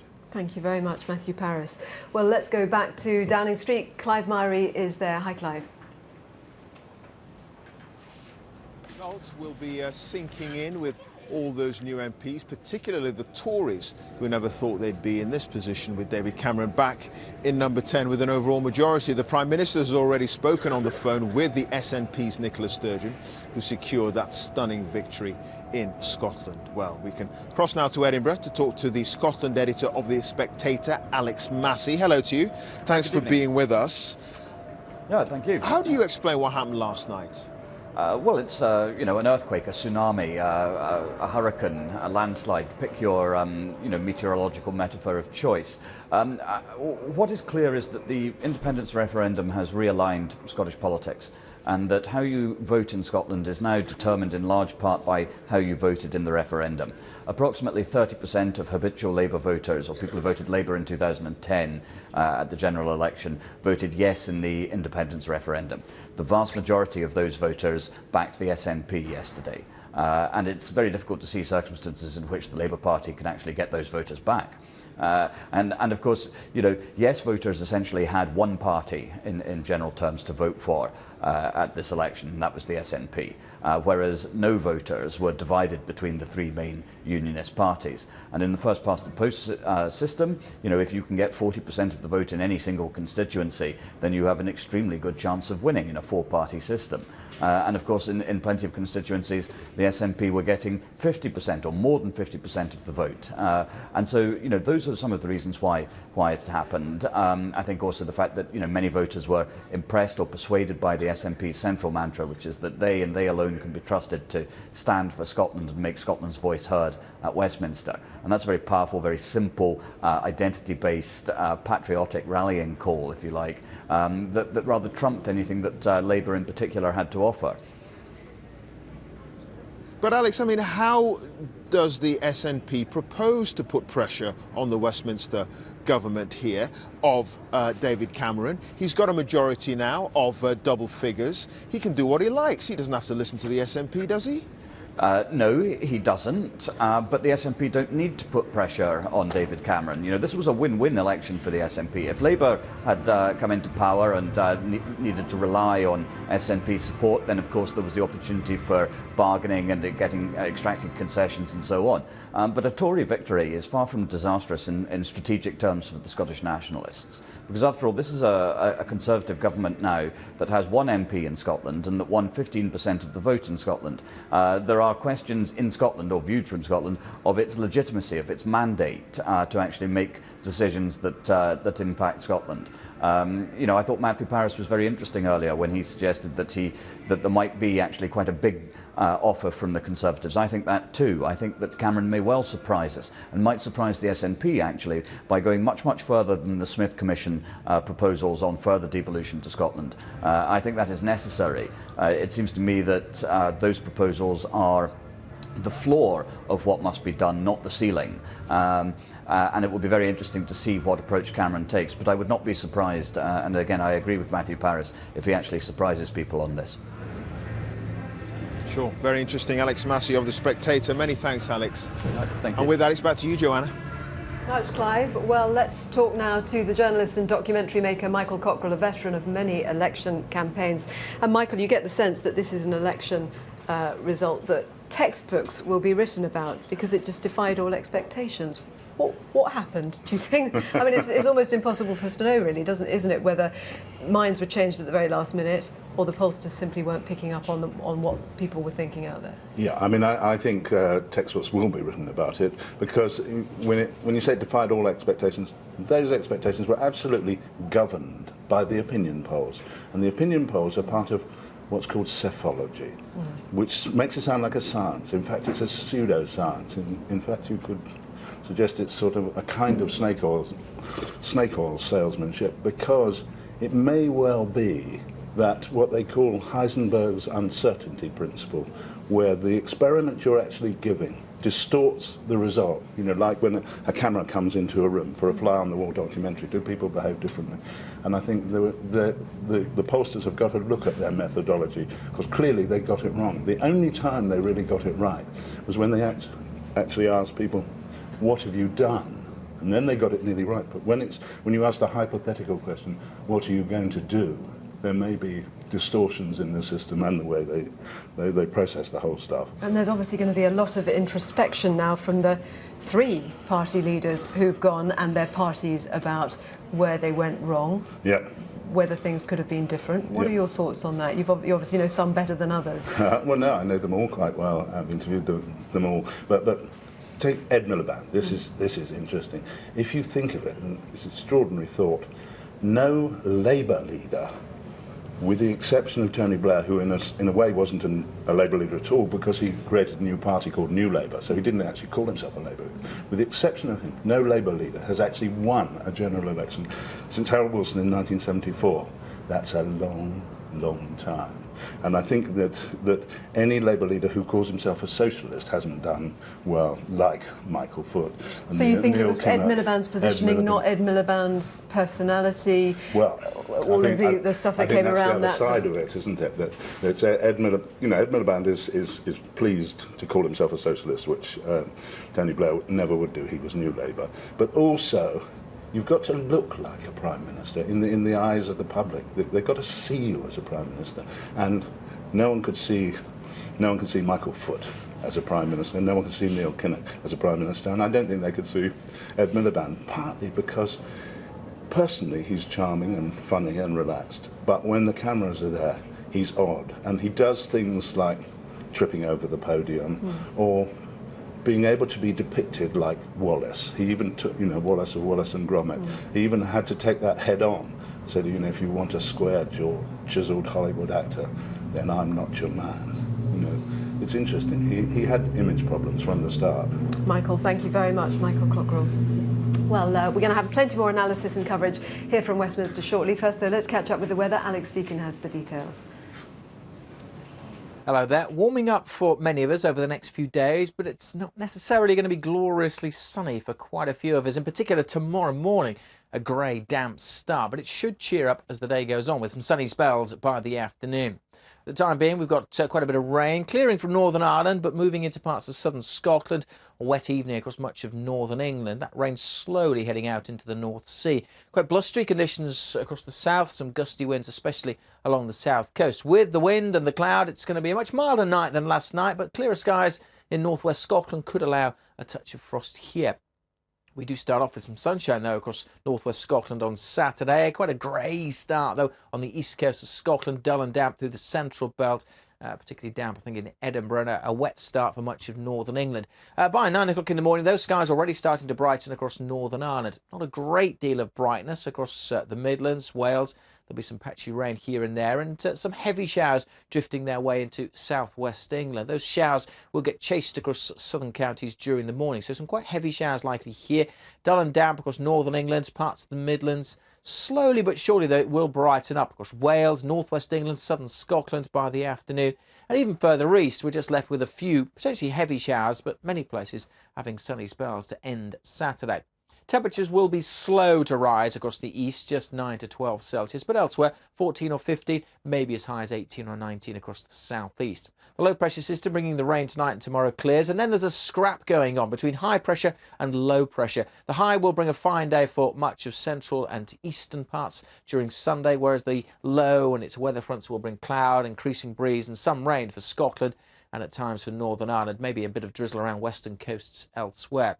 With the cloud and the breeze and the outbreaks of rain, temperatures will struggle up into the teens at best. But for much of central and eastern England, eastern Wales, parts of southeast Scotland, the mid to high teens could easily get 20 or 21 on Sunday, where we see some lengthy spells of sunshine. The warm air tied into that high pressure moves closer to the UK for Monday, but it doesn't seem to last, getting squeezed out by cooler air from the west as we head into Tuesday. The warm weather may not last too long. Goodbye.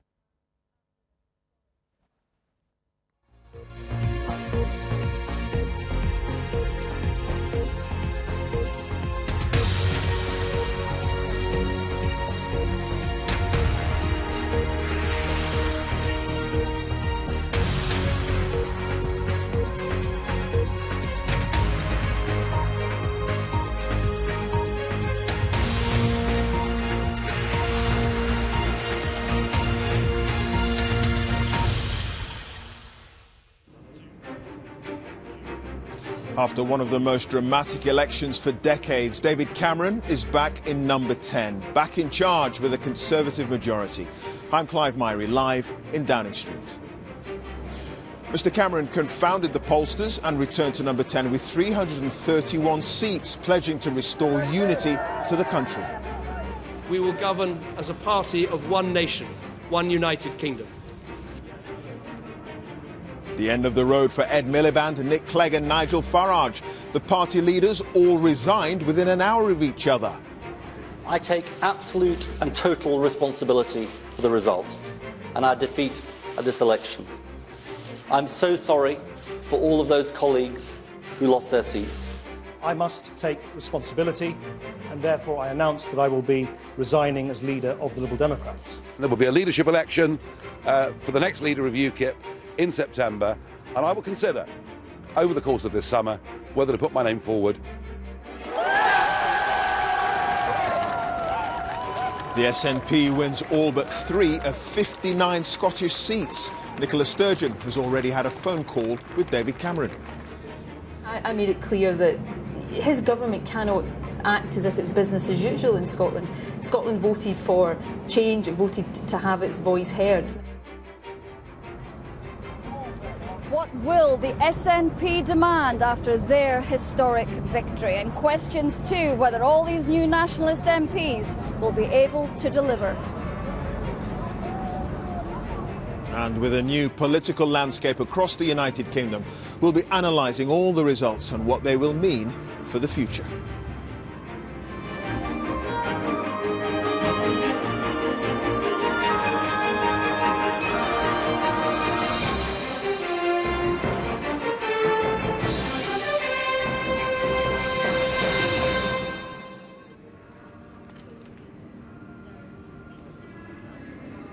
A very good evening and welcome to this BBC News election special from Downing Street. David Cameron is back at number 10. He's now 12 MPs clear of the rest of the Commons after astounding the pollsters and just about everyone else with a 331-seat victory. The SNP will virtually sweep the board in Scotland, and a dramatic day also saw Ed Miliband, Nick Clegg and Nigel Farage resign as party leaders. The Lib Dem losses in particular were cataclysmic. That's very different to what had been predicted, a hung parliament followed by long negotiations between the parties. In the event, it was all over by lunchtime. So with all the results now in, the makeup of the House of Commons looks like this. The Conservatives have 331 MPs, 24 more than at the last election. Labour have 232 MPs, a loss of 26. The Scottish National Party won all but 3 of the 59 seats in Scotland, and it was a terrible night for the Liberal Democrats. They now have only 8 MPs.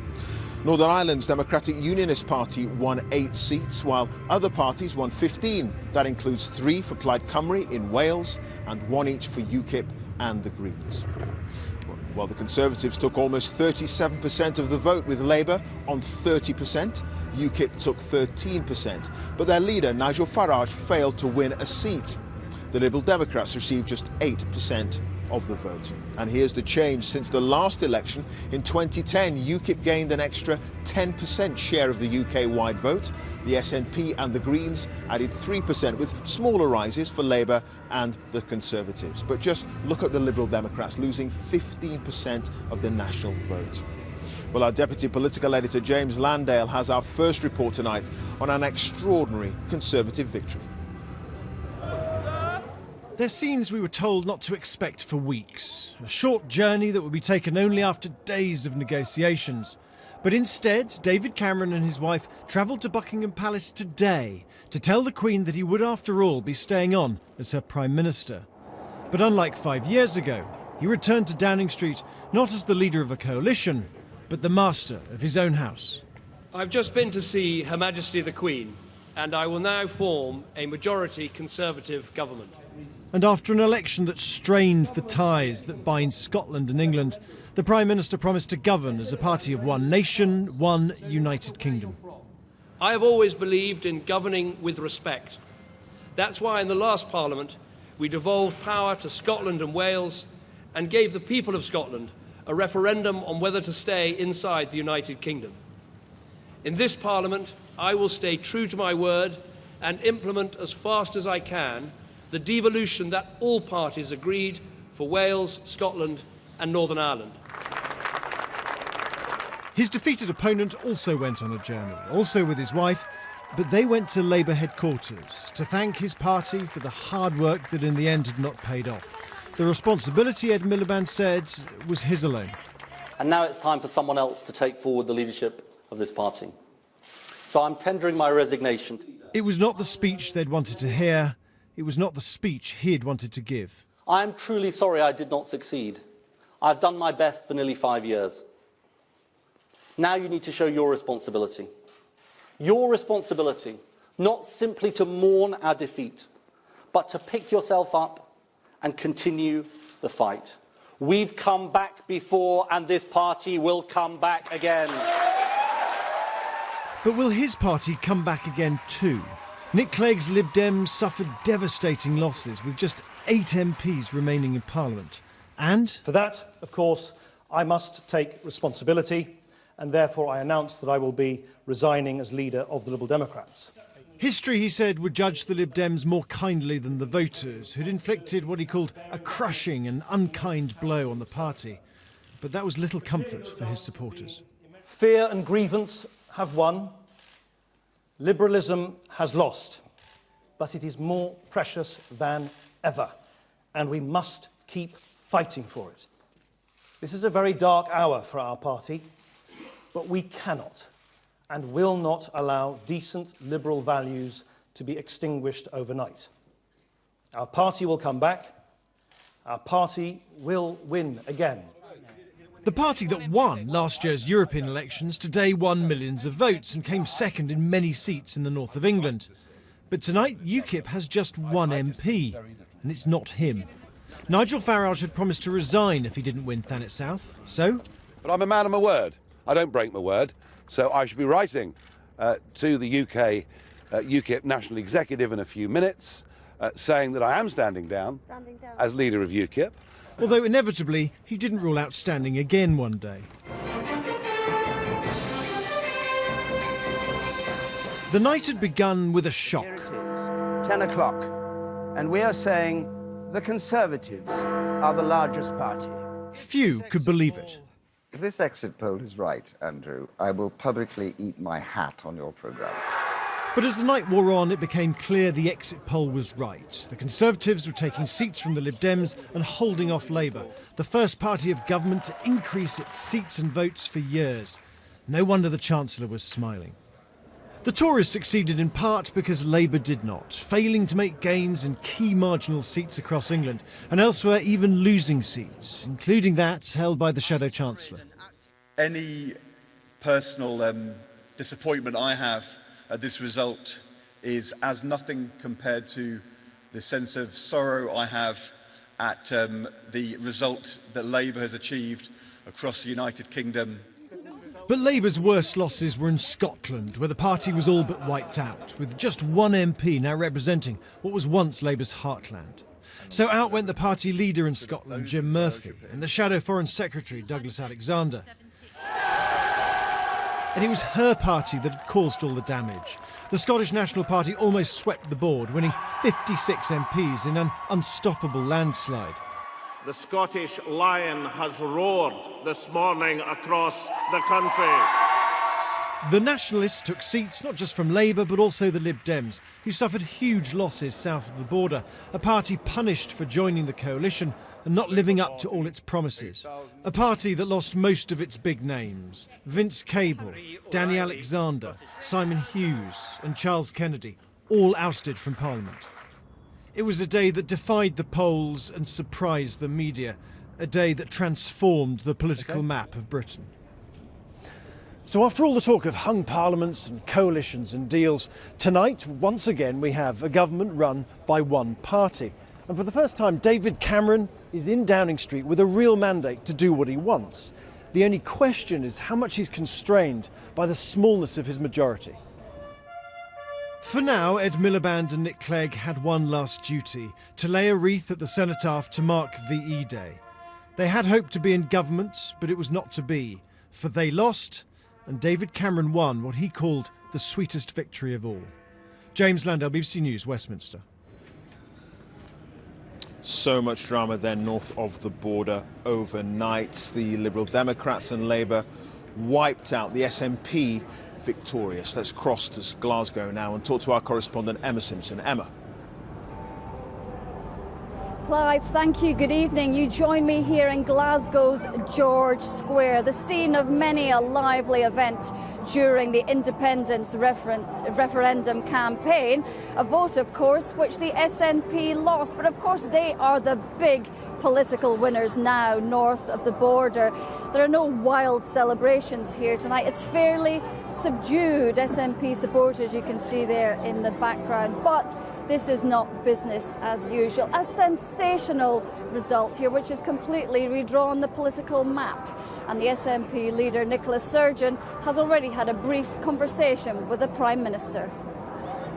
It was a short courtesy call. I congratulated him. It's no secret I didn't want him to continue to be Prime Minister, but he won the election and I congratulated him. He congratulated the SNP on our success. I made it clear that his government cannot act as if it's business as usual in Scotland. Scotland voted for change, voted to have its voice heard. Now, I hope to meet with the Prime Minister in the not too distant future when we can discuss how we're going to take some of these issues forward. But there's no doubt the 56 MPs elected for the SNP will come here to Westminster to make Scotland's voice heard, but also to try to work with others to get some more progressive politics into this place. Now, the Prime Minister has already struck a conciliatory note, signalling that there are further changes ahead. Quite what these will be, we'll have to see, because of course there are huge political divisions now between what's happened here in Scotland and England. And expect the former SNP leader, Alex Salmond, not to make things easy for David Cameron. As you just said, he said a lion had roared in Scotland this morning, and he's been speaking again today. We'll do our best to try and articulate a different view, a different perspective. The point I'm making is I think David Cameron may have a majority of 10 in Parliament at the present moment, but precedents will tell you that a majority of 10 is worth very little. I mean, it lasts usually about a year to 18 months in the normal flow of politics. I think he could run into very profound trouble, particularly on Europe, particularly on English votes for English MPs, constitutional issues. There are plenty of rocks awaiting to shipwreck the good boat Cameron as it sails into very choppy waters. Now, in that parliamentary environment, you can have a very profound influence. I mean, when I went to the House of Commons in 1987, the SNP had 3 MPs in a parliament of 650. Margaret Thatcher the majority of over 100, and yet we still managed to make our voice heard.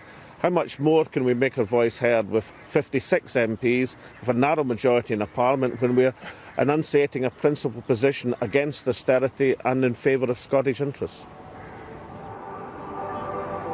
But despite what Alex Salmond has just said, this wasn't the outcome that the SNP had expected, a Conservative majority. The question is, what will all these new nationalist MPs will be able to deliver? All we can say tonight is politics here will no longer be the same. Over now to Joanna Gosling in Westminster. Thank you very much. Well, that shock result overnight claimed the heads of 3 party leaders before lunch: Ed Miliband, Nick Clegg and Nigel Farage. Our correspondent Lucy Manning reports on the resignation of Labour's Ed Miliband.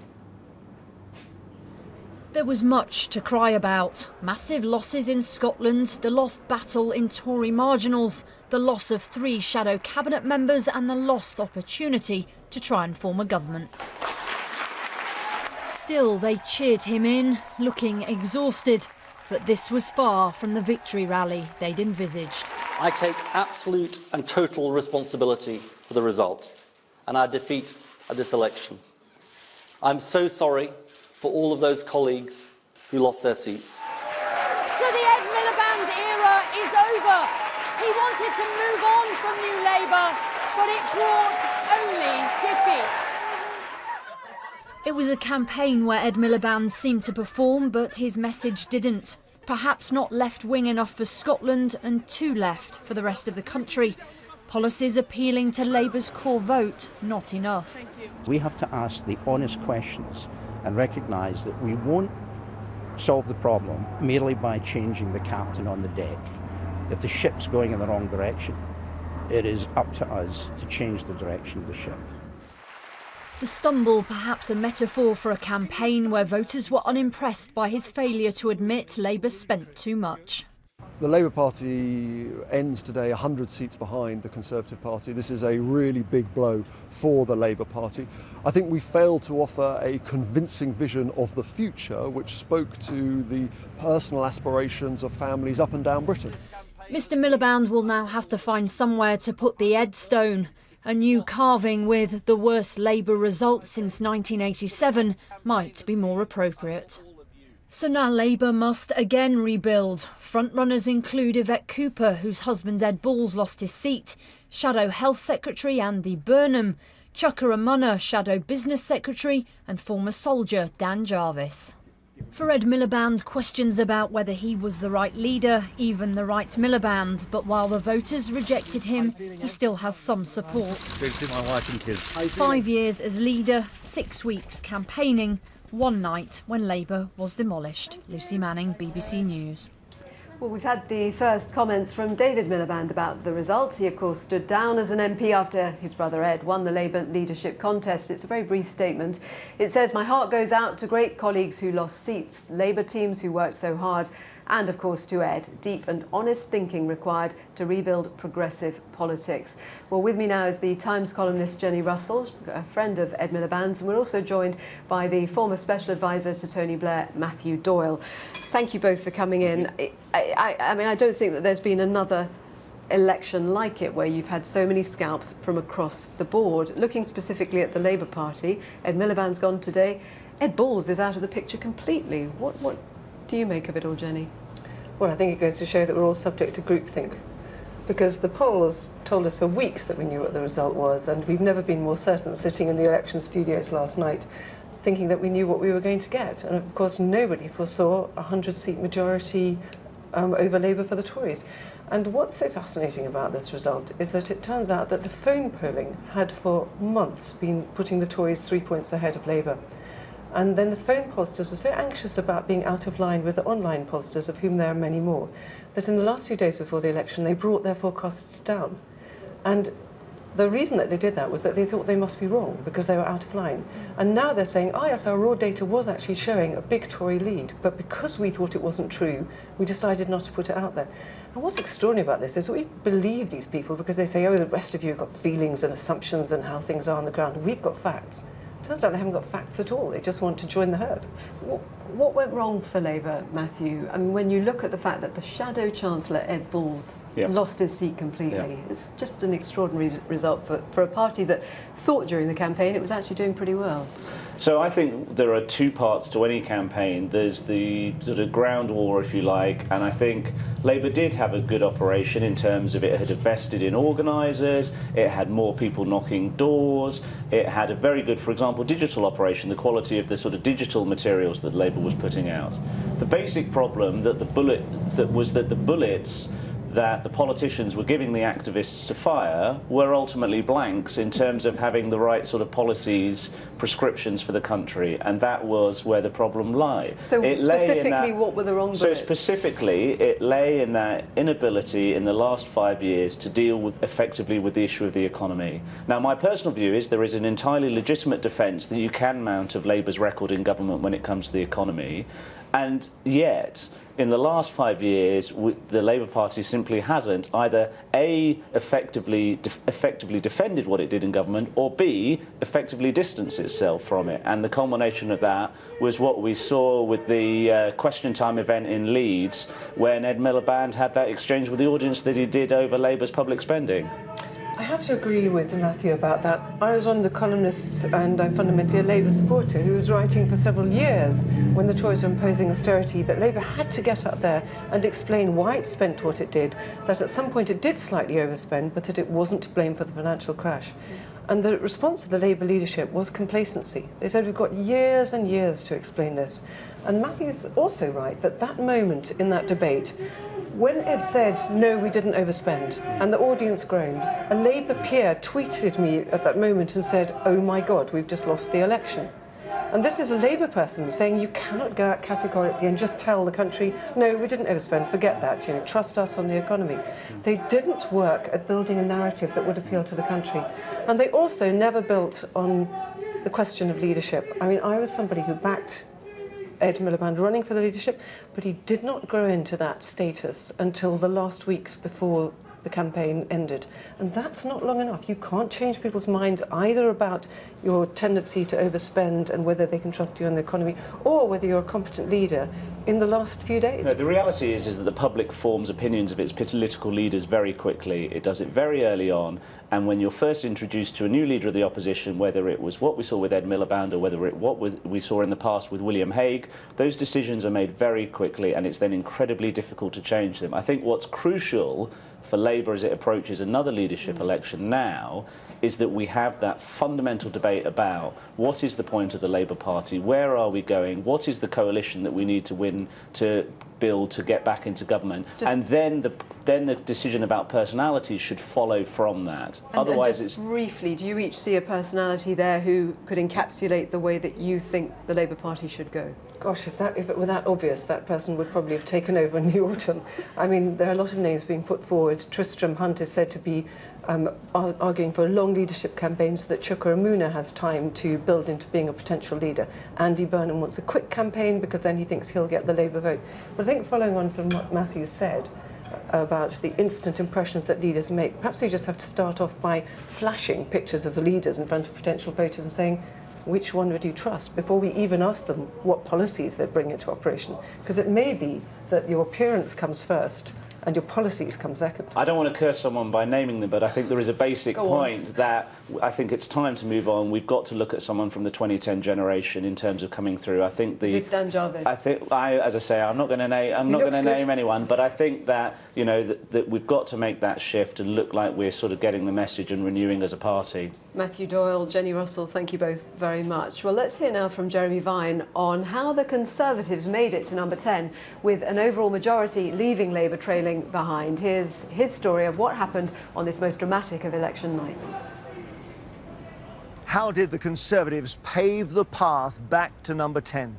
Let me show you here in our virtual Downing Street. So at the end we have a line with 326 marked, the number of MPs a party needs for an overall majority to send their leader through the door of number 10. There were expectations that no party could do it. Labour and the Conservatives would fall short. But in the event, the Conservatives crossed the line. We bring their seats down the road to show you. They held some of their own seats. Hendon, Ipswich, for example. That was crucial, stopping a Labour advance.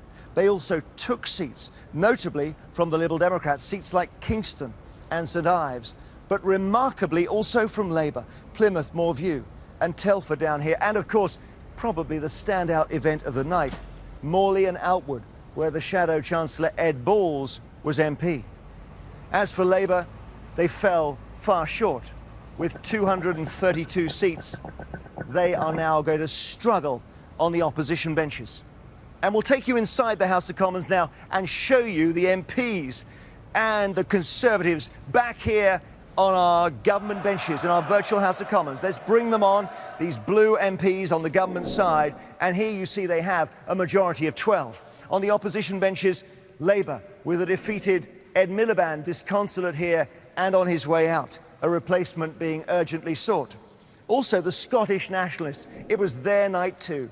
Look at this, remarkable 56 MPs, up 50 from the result of the last election. The only problem for them is that they wanted leverage with Labour, but Labour will have no power.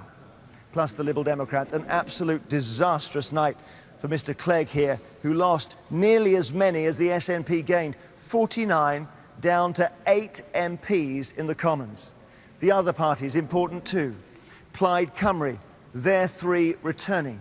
And the Greens, Caroline Lucas in Brighton Pavilion. UKIP getting an MP elected at a general election for the first time, Douglas Carswell in Clacton, and then you see the others, 18, the Northern Ireland MPs. There are also many more women MPs. 1/3 of the House of Commons is now female MPs. It was a remarkable election, made all the more remarkable because people were not expecting it. The pollsters simply never told us this could happen, but it did. With me now is the former Lib Dem leader Sir Mingus Campbell. He stood down before the election, but his seat in North East Fife was won by the SNP. Thank you for coming in. Well, I mean, 8% of the vote.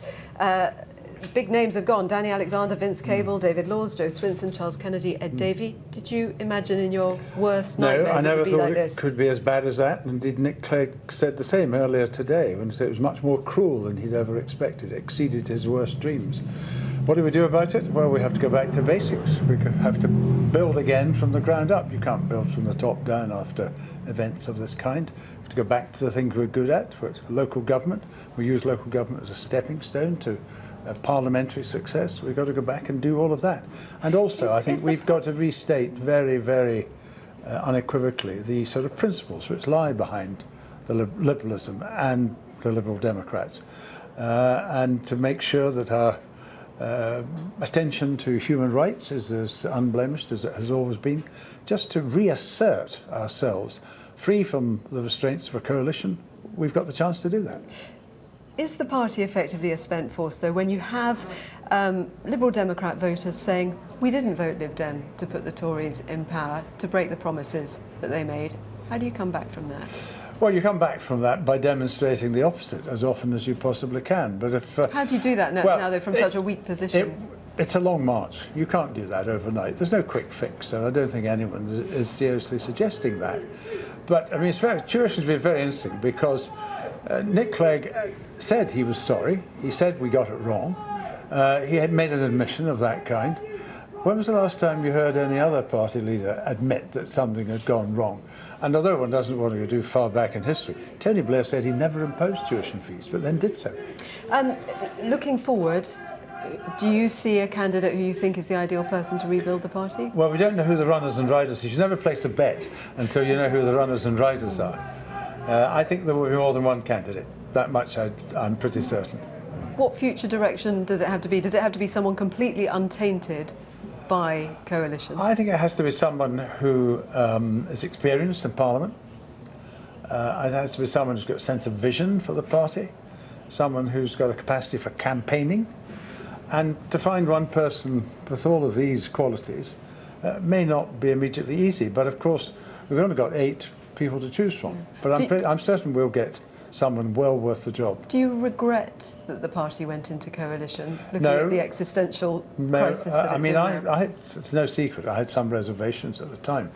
But as it went on, I became more and more convinced that we were right to seek to serve the national interest by going into coalition. See, what people forget is that 5 years ago, almost to a day, when the previous election campaign was over, people were talking about the British economy as if it might turn out to be the same as Greece's. Now, in those circumstances, it would have been, well, people would have accused us of irresponsibility, not being willing to take responsibility if we'd not gone in. And there's no doubt in my mind that employment is up, unemployment is down, inflation is under control, growth is up. All of the indices by which you determine whether there's political stability are being satisfied. Do you think Lib Dems will get the credit for that, though? Nick Clegg says he thinks history will judge you kindly. Yes, I think history will judge us rather better. And I don't know if you noticed, a lot of the editorials in the last 2 or 3 days of this election campaign in the heavyweight newspapers have been saying exactly that the Liberal Democrats had suffered perhaps from a perception that they were simply following the Conservatives, whereas in fact there were lots of instances where it was our opposition which prevented the Conservatives on issues like, for example, welfare. So what would you say was the Liberal Democrats' greatest achievement in government? Well, being in government, I think, helping to bring about the stability. We're not finished yet, but helping us along the road towards a stable economy. And you can only get public expenditure of the kind you want on the health service or in education when you have a stable economy. Ming Campbell, thank you very much for joining us. Thank you. We'll be finding out how the election results and all the rest of the news is covered in tomorrow's front pages at 10:30 and 11:30 this evening in the papers. Our guests joining Martine Croxall tonight are the Daily Mirror columnist Susie Boniface, the political editor of The Sun on Sunday, David Wooding, and the editor of the Sunday Herald, Richard Walker. That's coming up later on. Now, though, let's catch up with the weather with Alex Deakin. Hello, that warmer weather is heading our way, but it's not going to be gloriously sunny everywhere. Far from it. Quite a bit of rain around at the moment. That rain will linger through the night across southern Scotland, parts of northern England. Quite a blustery night across the south coast. A milder night than recent nights, but still pretty cold in northwest Scotland with some clear skies here. A touch of frost is possible. Do start the weekend here with some sunshine, but elsewhere it's a grey, drab start with mist and rain and drizzle. Some sharp showers drifting across the south. By the afternoon, just a few showers left across the east. For many, it'll be much brighter with some good spells of sunshine to end Saturday. Temperatures struggling in the east where it takes longer to brighten up, but elsewhere 14, 15 degrees, maybe as high as 18 or 19 in London. Some damp and drizzly weather around western coasts on Sunday. Rain at times to Scotland and Northern Ireland. Many central and eastern areas, though, dry and bright and quite warm on Sunday. Temperatures more widely in the mid-teens. 20 or 21 is possible across parts of the south. That's all for now. There's more online. Goodbye.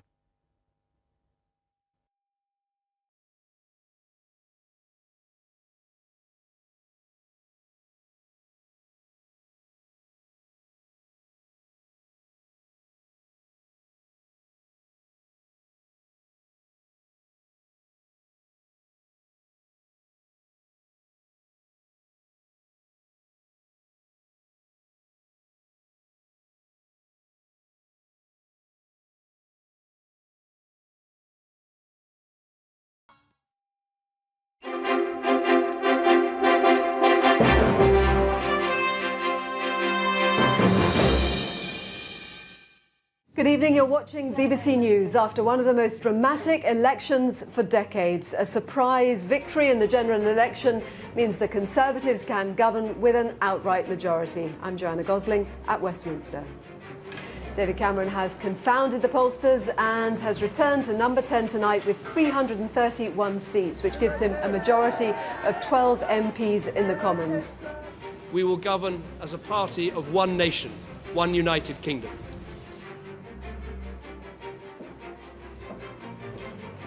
The end of the road for Ed Miliband, Nick Clegg and Nigel Farage. The party leaders all resigned within an hour of each other.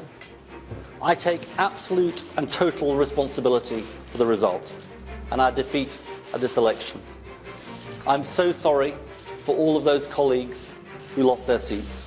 I must take responsibility, and therefore I announce that I will be resigning as leader of the Liberal Democrats. There will be a leadership election for the next leader of UKIP in September, and I will consider over the course of this summer whether to put my name forward. The SNP won all but 3 of the 59 Scottish seats. Nicola Sturgeon has already had a phone call with David Cameron.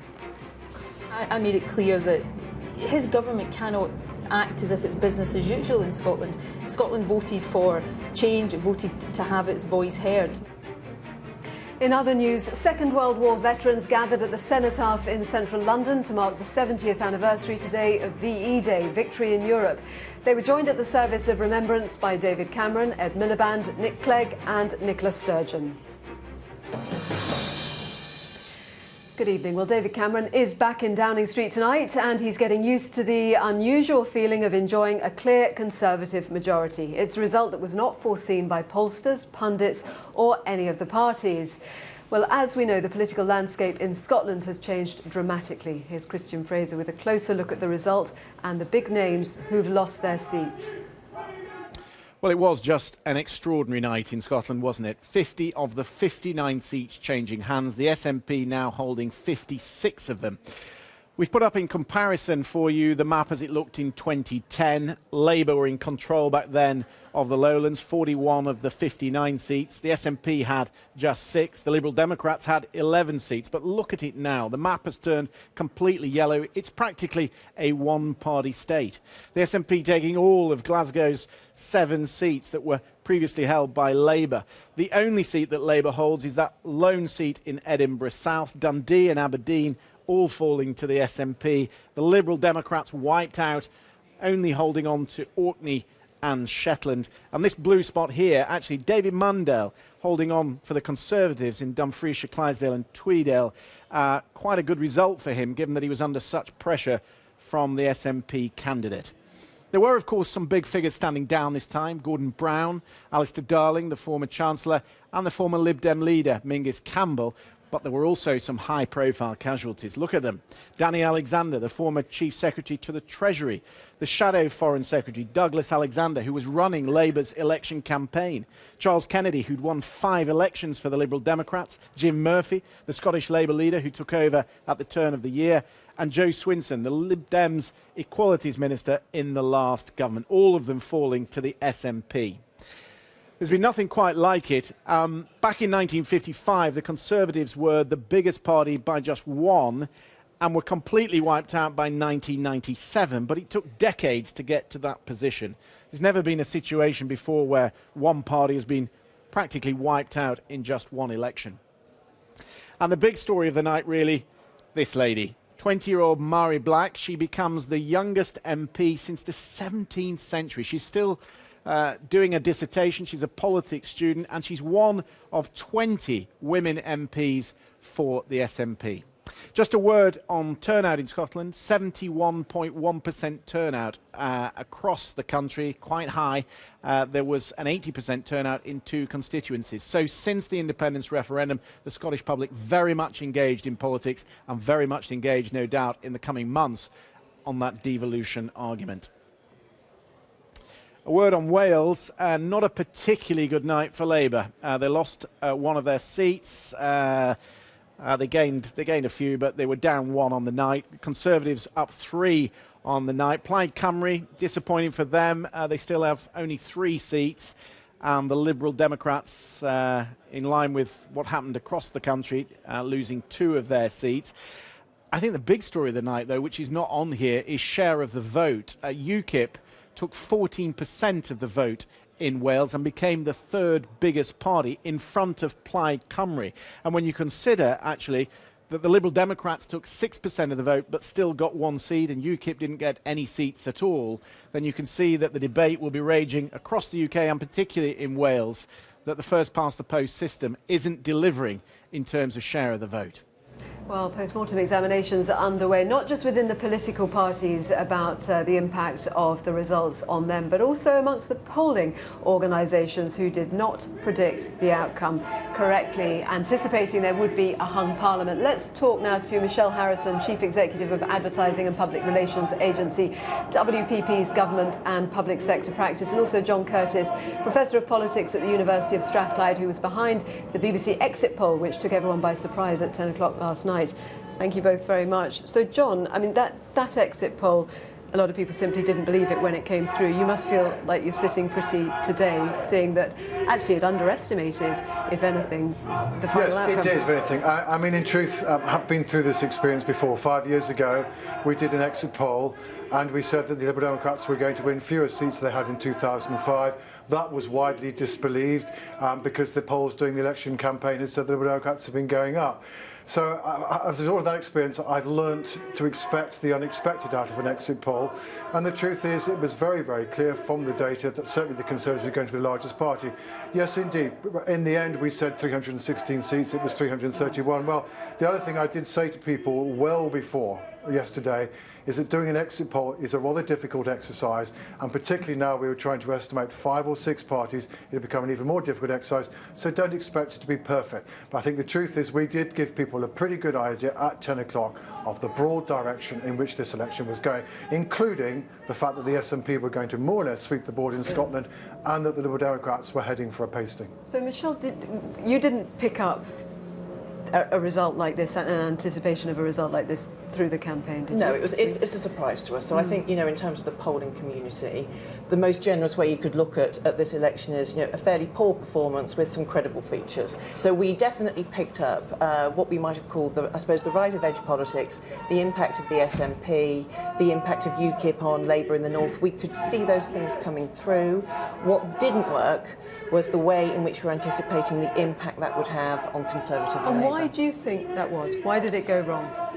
Two things. The first is that in the past, British elections have been very much about the swing between left and right. So when we're looking at forecasting, we're looking at thinking about how people's behaviours may actually happen on the day, the difference between what they say they're going to do and what they actually do. So we now need to look at this in terms of this political quake. The second thing is actually, I think, right at the very end, the last 2 days, I think we'll find out the impact of really effective communications by the press and by the Conservative Party on making people very fearful about a Labour SNP alliance. On the polling, the British Polling Council, of which you are president, John, is going to be setting up an independent inquiry to look at why the final opinion polls before the election were clearly not as accurate as we would like. The statement saying the fact that all the pollsters underestimated the Conservative lead over Labour suggests the methods that we used should be subject to careful independent investigation. Do you think it could have skewed the result? Did it help the Conservative Party? No, I don't think in truth that anybody's to suggest that the opinion polls affected the Conservative Party or affected the outcome, although it clearly did affect... Does it help when the party's support is underestimated? No, not necessarily, no, at all. What, of course, it does do is it affects the way in which journalists like yourself report and frame the election campaign. And I think we should also bear in mind it is a very, very specific issue. The opinion polls were very good in Scotland, and they certainly captured the fact the SNP were going to get about 50%. They were very good on the Liberal Democrats, 8%, that's what the Liberal Democrats got. They were good on UKIP, they were good on Greens. It's a very, very specific problem, and that is a tendency, apparently, to overestimate Labour and underestimate the Conservatives. And one of the reasons for inquiring to this is that it isn't just an isolated incident. The truth is that ever since 1992, when this problem really was apparent, that actually the final polls of the polling companies have tended to, on average, to somewhat underestimate the Conservative Party and overestimate Labour. And I think, in truth, as an industry, and certainly the aim of the British Polling Council is to make it obvious to people how these polls are conducted, to make everybody aware of the methodology. And I think given that is our aim, and that's something to which the polling industry is committed, then in these circumstances we owe it both to ourselves and to the wider public to say, look, what can we learn? What was done right, what perhaps was done wrong, and crucially, what might be done better in future.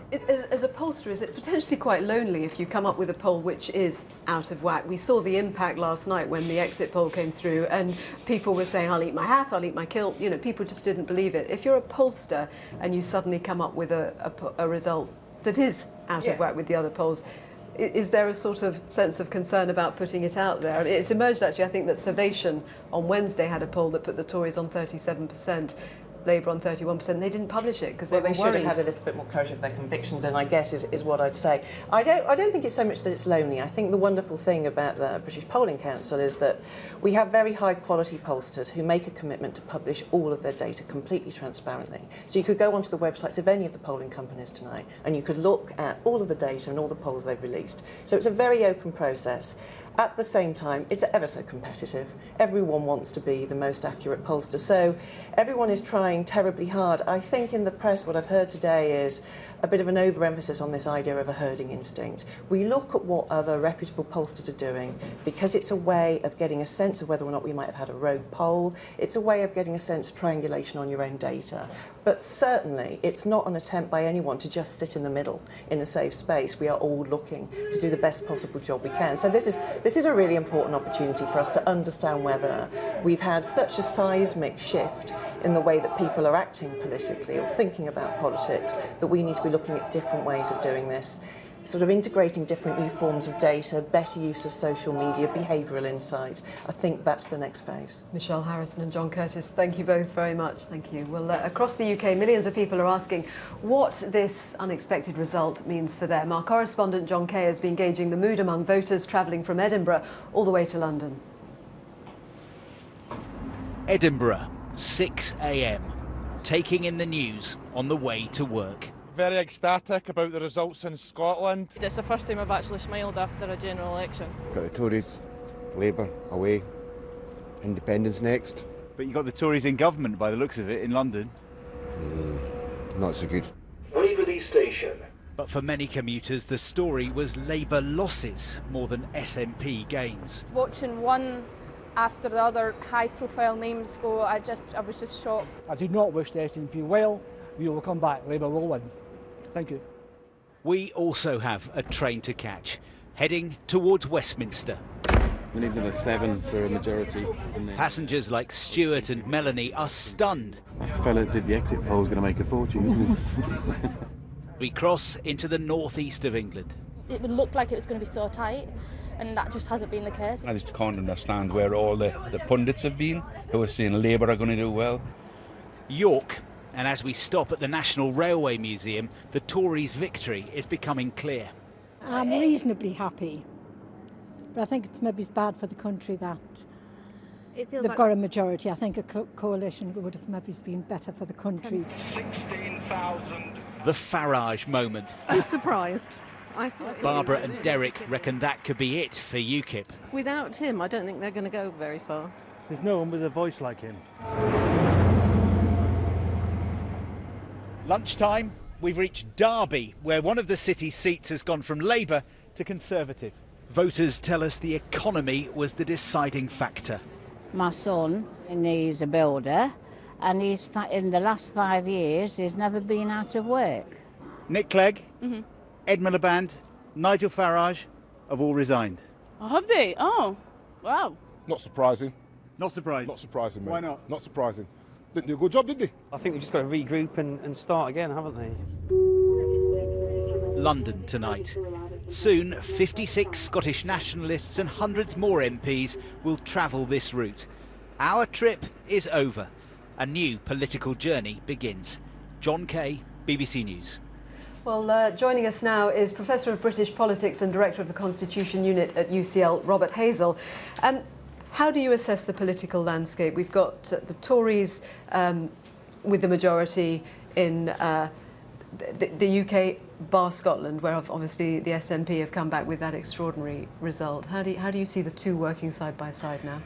I think the worry is that we've set up competing nationalisms between English nationalism and Scottish nationalism, and it's really important for the new government, as David Cameron has signalled today, to now try to calm that down and to put in place much stronger structures which can, while respecting and understanding the wishes of the Scottish nationalists, nevertheless more effectively defend the Union and the interests of all other parts of the UK. And it's not just England. Wales and Northern Ireland are quite worried by some of the demands coming out of the SNP. Do you anticipate an early sort of grand gesture from David Cameron, as some are suggesting might happen, making overtures to the SNP in terms of demands for greater devolution, devomax? The most important gesture that he could make tomorrow in announcing the formation of the rest of his cabinet is to appoint a single senior figure who would be responsible for devolution and the future of the Union. Because one of the things that has dogged the development of devolution policy for too long is that it's too fragmented and incoherent. So we've seen separate developments in relation to Scotland, Wales, Northern Ireland, and now England, with no joining up between them, no consideration of the spillover effects, the effects on other parts of the UK, or the UK as a whole. And so I hope very much that we might end the tradition of having a separate Secretary of State for Scotland, for Wales, for Northern Ireland, who've typically been rather junior members of the Cabinet, and have a single figure responsible for devolution and the future of the Union. EU referendum on the cards pretty quickly. The outcome of that potentially could change the dynamic for the SNP, which could lead to the SNP then demanding another referendum on independence for Scotland. Do you feel like we are a step closer to independence? Well, these are both very high-stakes issues, and the EU referendum will take place, we can be pretty confident, in 2 years' time. I think it's quite high stakes for the Tory party because I think it could lead to quite a big split amongst the Conservatives, because a lot of Conservative MPs, some people have told me as many as 100, might campaign to come out of the EU. And of course, if the UK as a whole does vote to come out of the EU, and if Scotland votes to remain in, then that will certainly precipitate a second referendum on independence. So is this a seismic shift for the whole of the UK in terms of rise of nationalism? Well, potentially it is, and this is why we really, really need statesman-like politics from the new government, much more unified policy on devolution and the future of the Union, both in Whitehall, which has been far too fragmented for too long, and also here at Westminster. And if we had a single senior minister responsible for devolution policy, we would have less fragmentation amongst the committees that across the road at Westminster as well, because there too we see the fragmentation with a separate committee for Scottish affairs, for Welsh affairs and Northern Irish affairs. And I would love to see a single devolution committee, preferably a committee of both houses. Professor Robert Hazel, thank you very much. Thank you very much. Well, let's go now to Downing Street. My colleague Clive Myrie is there. Over to you, Clive. Yes, Joanna, the results from last night still sinking in with all those new MPs, particularly the Tories, who never thought they'd be in this position with David Cameron back in number 10 with an overall majority. And Labour never thought they'd lose one of their biggest names, the Shadow Chancellor Ed Balls, ejected from Parliament effectively. He lost his seat in the West Yorkshire constituency of Morley and Outwood. The Conservatives' Andrea Jenkyns breathed a sigh of relief when her slim majority of 422 was declared. Phil Bodmer has the story. Blue skies over Morley Town Hall as Andrea Jenkyns was getting to know her constituents today. Thank you for getting rid of Mr. Ball. Thank you. You voted for him. I did you? Oh, Did you? thank Made you me so laugh. much. Oh, that's The new Conservative MP delighted to have beaten Labour heavyweight Ed Balls in another remarkable election result. Therefore, I give public notice that Andrea Marie Jenkyns is duly elected as the Conservative Party candidate, Member of Parliament for the Morley and Outwood constituency. I want to become the strong Yorkshire voice in Westminster, and here's to representing you. Thank you so much. Thank you. So who is Andrea Jenkyns? Well, she's 41 years old, single, a soprano singer, and has worked in both the public and private sectors. Today, voters we spoke to gave their explanation for the change. Could I ask who you voted for? Andrea. Andrea, Tell me why. because she was Conservative and I didn't want Labour Party in. What about Ed Balls? Do you think he did a good job? It's been largely non-existent as far as we can tell in Morley. Are you surprised Andrea Jenkyns has won his seat? No. I've always been a Labour support, always. But the general consensus around here and in Morley is we've nicknamed Ed Balls as Where's Wally? You can never find the guy. He's never around. Ed Balls has been one of the dominant figures of the Labour Party for more than 10 years, rising to prominence under Gordon Brown and a close ally of Ed Miliband. Married to fellow Labour MP Yvette Cooper, they became the first married couple to serve in a British cabinet. It's been a great honour to be the Member of Parliament for Morley and Outwood, and before that for Normanton. Today, the former Shadow Chancellor was magnanimous in defeat. Andrea Jenkyns says she wants to be a strong Yorkshire voice in Westminster. Now the people have spoken, all she has to do is make herself heard. Phil Bodmer, BBC Look North, Morley. Meanwhile, down in Uxbridge and South Ruislip, the London Mayor Boris Johnson was being swept back into Parliament. He proclaimed that voters had decisively rejected what he called Ed Miliband's old-fashioned and outdated policies of division. Gareth Furby followed Boris Johnson's campaign. I declare that the said Boris Johnson is duly elected. Boris Johnson wins his seat, and his role in the Conservative victory may have been significant. From the start, he was deployed in target seats and encountered a Labour ambush in Kilburn. Even the Labour Party is following us now. Is this an ambush? No. Of course it's not an ambush, it's democracy in action. Excellent. He had a habit of often arriving late, and in Ealing, some supporters got a bit bothered. They're 10 minutes away. Yeah, but where? They don't know they're in. But when he turned up, it seemed everyone wanted a selfie. Is he a celebrity? But did that necessarily mean votes? You're going to vote Conservative? Absolutely. Why do you want selfies? Because we love Boris Johnson. Which party will you be voting for? UKIP. And sometimes Boris himself got a bit confused. Vote Green. I mean, not vote Tory, obviously, but you have to vote. About halfway through the campaign, a strategy emerged. Using Boris and his image, as a tactical weapon. Sean Connery. We love Sean Connery. Boris, is he the weapon? I hope so, yes. Why is Boris the secret weapon? Because he reaches the other parts of voters that the normal politician doesn't. But some people were asking whether all this campaigning meant he had too much on his plate. Now Gareth Burbey, would you eat that?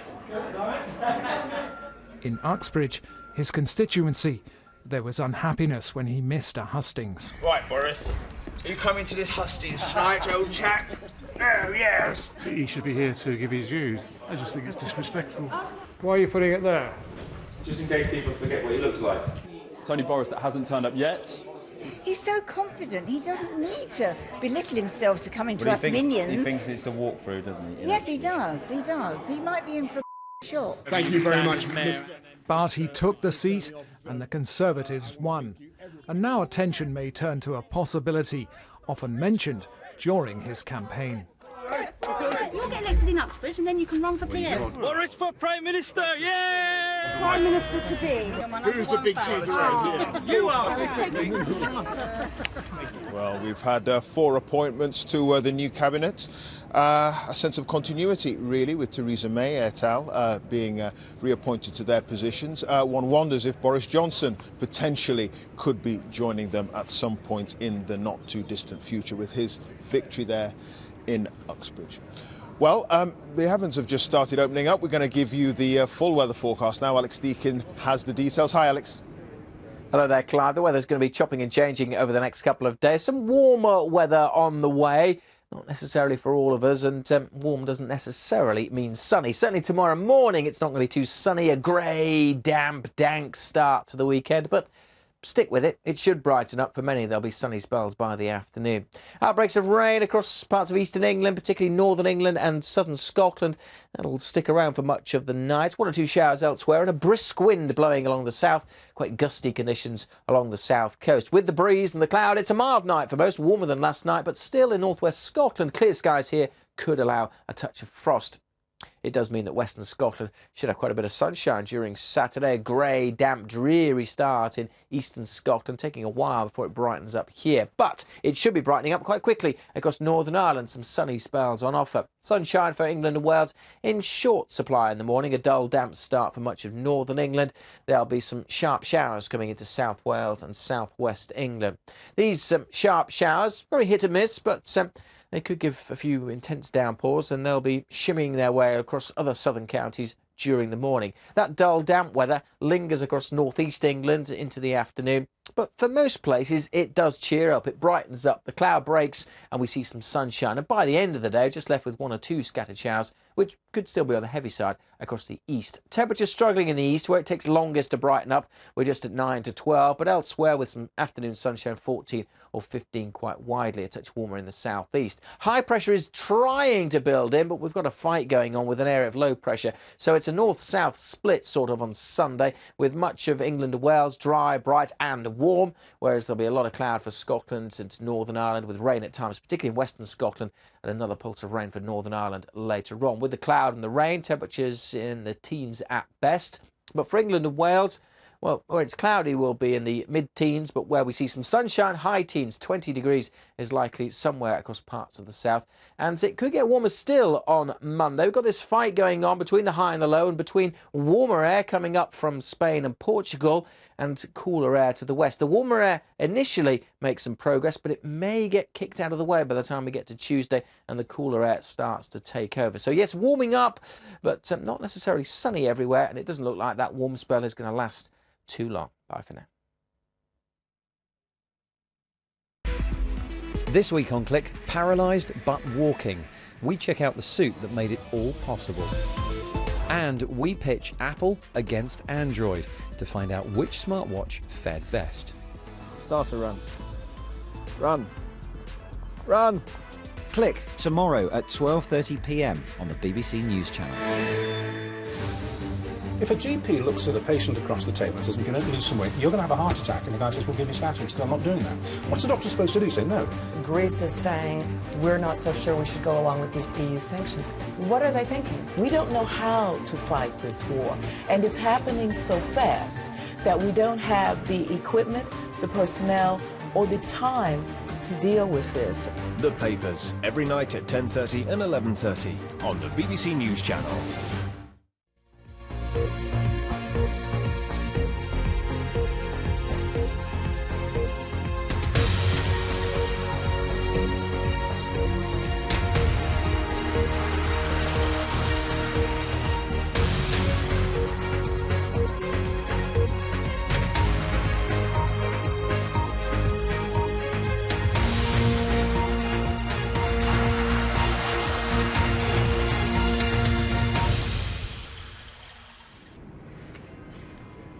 Conservative victory, Labour dismay and a Lib Dem disaster. I'm Clive Myrie in Downing Street, reporting on the most dramatic election for decades.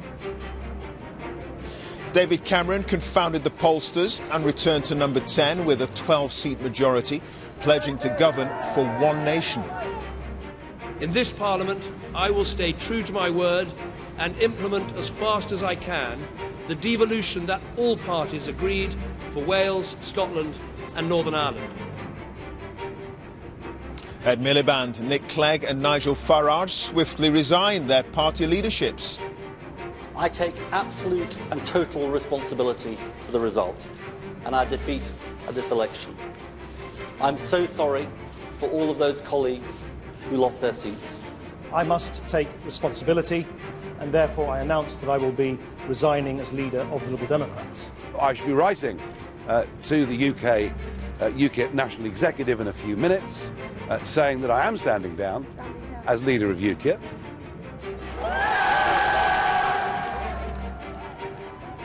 The SNP won all but 3 of 59 Scottish seats.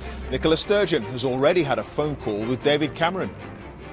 I made it clear that his government cannot act as if it's business as usual in Scotland. Scotland voted for change, it voted to have its voice heard. What will the SNP demand after their historic victory? And questions too whether all these new nationalist MPs will be able to deliver. And with a new political landscape across the United Kingdom, we'll be analysing all the results and what they'll mean for the future.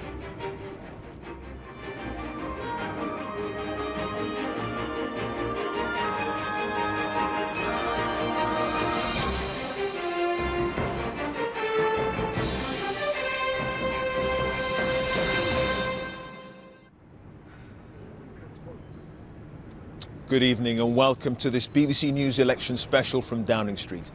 David Cameron will probably get his first good night's sleep in days tonight, right here back at number 10, after being returned with a clear Conservative majority. He's now 12 MPs clear of the rest of the Commons after startling the pundits and just about everyone else with a 331-seat victory. In Scotland, the SNP hoovered up almost all the seats, while this remarkable day also saw Ed Miliband, Nick Clegg and Nigel Farage step aside as party leaders. The Lib Dems in particular suffered thumping losses. That's very different to what had been predicted, a hung parliament followed by long negotiations, but in the end it was all over by lunchtime. So with all the results now in, the makeup of the House of Commons looks like this. The Conservatives have 331 MPs, 24 more than at the last election. Labour have 232 MPs, a loss of 26. The Scottish National Party won all but 3 of the 59 seats in Scotland, and it was a terrible night for the Liberal Democrats. They now have only 8 MPs. Northern Ireland's Democratic Unionist Party won 8 seats, while other parties won 15. That includes 3 for Plaid Cymru in Wales and 1 each for UKIP and the Greens. Well, the Conservatives took almost 37% of the vote, with Labour on 30%. UKIP took 13%, but their leader Nigel Farage failed to win a seat. The Liberal Democrats received just 8% of the vote. And here's the change since the last election in 2010. UKIP gained an extra 10% share of the UK-wide vote. The SNP and the Greens added 3%, with smaller rises for Labour and the Conservatives. But just look at the Liberal Democrats losing 15% of the national vote. Well, our deputy political editor James Landale has our first report tonight on an extraordinary Conservative victory. They're scenes we were told not to expect for weeks. A short journey that would be taken only after days of negotiations. But instead, David Cameron and his wife travelled to Buckingham Palace today to tell the Queen that he would, after all, be staying on as her Prime Minister. But unlike 5 years ago, he returned to Downing Street not as the leader of a coalition, but the master of his own house. I've just been to see Her Majesty the Queen, and I will now form a majority Conservative government. And after an election that strained the ties that bind Scotland and England, the Prime Minister promised to govern as a party of one nation, one United Kingdom. I have always believed in governing with respect. That's why in the last Parliament we devolved power to Scotland and Wales and gave the people of Scotland a referendum on whether to stay inside the United Kingdom. In this Parliament, I will stay true to my word and implement as fast as I can the devolution that all parties agreed for Wales, Scotland and Northern Ireland. His defeated opponent also went on a journey, also with his wife, but they went to Labour headquarters to thank his party for the hard work that in the end had not paid off. The responsibility, Ed Miliband said, was his alone. And now it's time for someone else to take forward the leadership of this party. So I'm tendering my resignation. It was not the speech they'd wanted to hear. It was not the speech he'd wanted to give. I am truly sorry I did not succeed. I've done my best for nearly 5 years. Now you need to show your responsibility. Your responsibility, not simply to mourn our defeat, but to pick yourself up and continue the fight. We've come back before, and this party will come back again. But will his party come back again too? Nick Clegg's Lib Dems suffered devastating losses with just 8 MPs remaining in Parliament. And for that, of course, I must take responsibility, and therefore I announce that I will be resigning as leader of the Liberal Democrats. History, he said, would judge the Lib Dems more kindly than the voters, who'd inflicted what he called a crushing and unkind blow on the party. But that was little comfort for his supporters. Fear and grievance have won. Liberalism has lost. But it is more precious than ever, and we must keep fighting for it. This is a very dark hour for our party, but we cannot and will not allow decent liberal values to be extinguished overnight. Our party will come back. Our party will win again. The party that won last year's European elections today won millions of votes and came second in many seats in the north of England. But tonight, UKIP has just one MP, and it's not him. Nigel Farage had promised to resign if he didn't win Thanet South, so... But I'm a man of my word. I don't break my word. So I should be writing to the UK UKIP National Executive in a few minutes, saying that I am standing down as leader of UKIP. Although inevitably, he didn't rule out standing again one day. The night had begun with a shock. Here it is, 10 o'clock, and we are saying the Conservatives are the largest party. Few could believe it. If this exit poll is right, Andrew, I will publicly eat my hat on your programme. But as the night wore on, it became clear the exit poll was right. The Conservatives were taking seats from the Lib Dems and holding off Labour, the first party of government to increase its seats and votes for years. No wonder the Chancellor was smiling. The Tories succeeded in part because Labour did not, failing to make gains in key marginal seats across England, and elsewhere even losing seats, including that held by the Shadow Chancellor. Any personal disappointment I have at this result is as nothing compared to the sense of sorrow I have at the result that Labour has achieved across the United Kingdom. But Labour's worst losses were in Scotland, where the party was all but wiped out, with just one MP now representing what was once Labour's heartland. So out went the party leader in Scotland, Jim Murphy, and the Shadow Foreign Secretary, Douglas Alexander. And it was her party that had caused all the damage. The Scottish National Party almost swept the board, winning 56 MPs in an unstoppable landslide. The Scottish lion has roared this morning across the country. The Nationalists took seats not just from Labour but also the Lib Dems, who suffered huge losses south of the border, a party punished for joining the coalition and not living up to all its promises. A party that lost most of its big names: Vince Cable, Danny Alexander, Simon Hughes and Charles Kennedy, all ousted from Parliament. It was a day that defied the polls and surprised the media, a day that transformed the political map of Britain. So after all the talk of hung parliaments and coalitions and deals, tonight, once again, we have a government run by one party. And for the first time, David Cameron is in Downing Street with a real mandate to do what he wants. The only question is how much he's constrained by the smallness of his majority. For now, Ed Miliband and Nick Clegg had one last duty: to lay a wreath at the cenotaph to mark VE Day. They had hoped to be in government, but it was not to be, for they lost, and David Cameron won what he called the sweetest victory of all. James Landell, BBC News, Westminster. Well, David Cameron wasted no time getting on with the business of putting together a cabinet for his new administration, and he sought to maintain continuity with his first key appointments. George Osborne stays on as Chancellor and Theresa May will remain as the Home Secretary. Philip Hammond continues at the Foreign Office, while the Defence Secretary Michael Fallon also keeps his job. Well, with 331 MPs, the Conservatives will of course no longer have to share those top jobs with another party, and quite a few Tory MPs could get a promotion they weren't expecting. Well, joining me now to talk about David Cameron's new cabinet so far is our political correspondent Ellen Agania.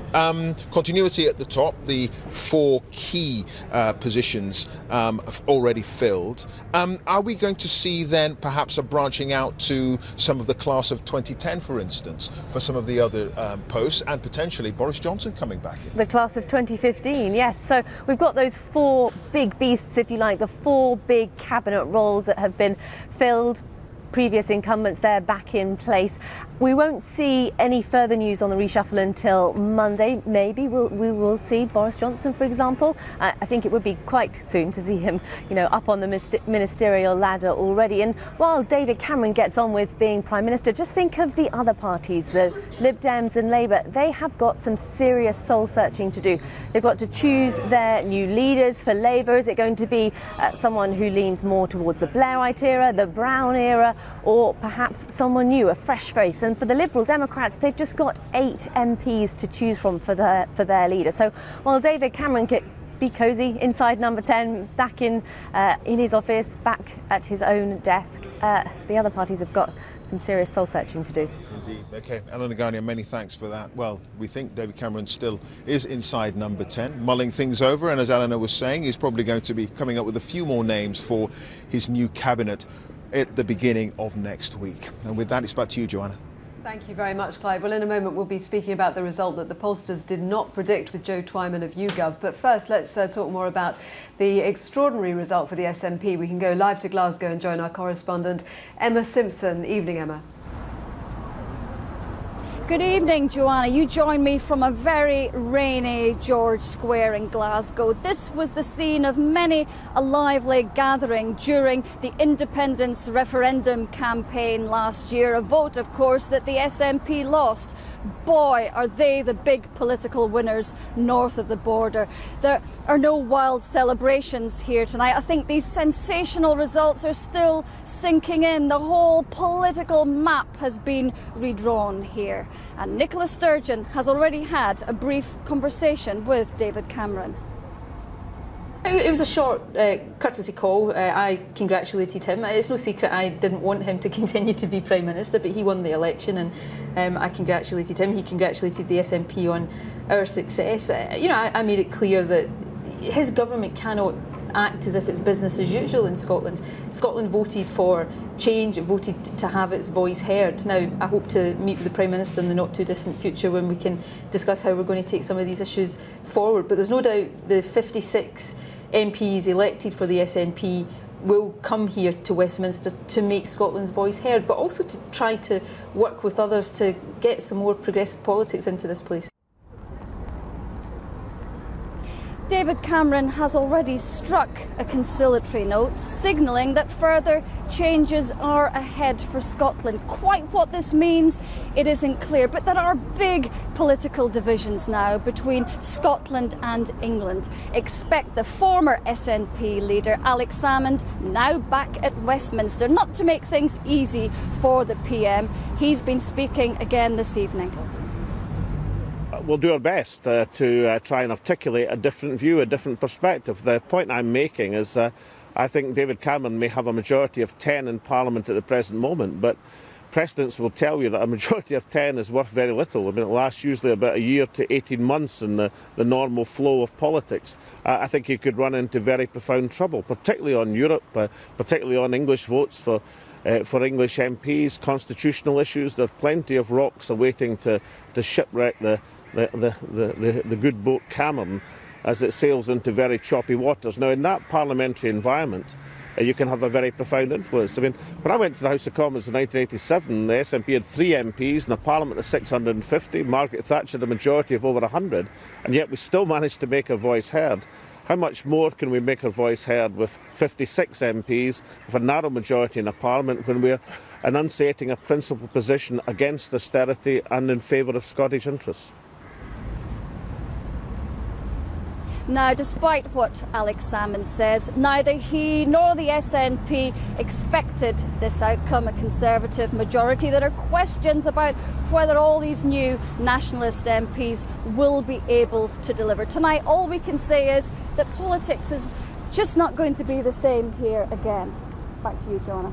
Thank you very much, Emma. We've just had word through from Downing Street that David Cameron has taken a call from President Obama, who's told him he's a great partner and the US president is thrilled to keep working together. Well, let's talk more about the polls and the fact that they didn't predict the outcome. The exit poll last night causing such enormous surprise, so much so many politicians and advisors simply didn't believe the exit poll at first. Well, let's talk more with Joe Twyman, Head of Political and Social Research and one of the founders of the polling organisation YouGov.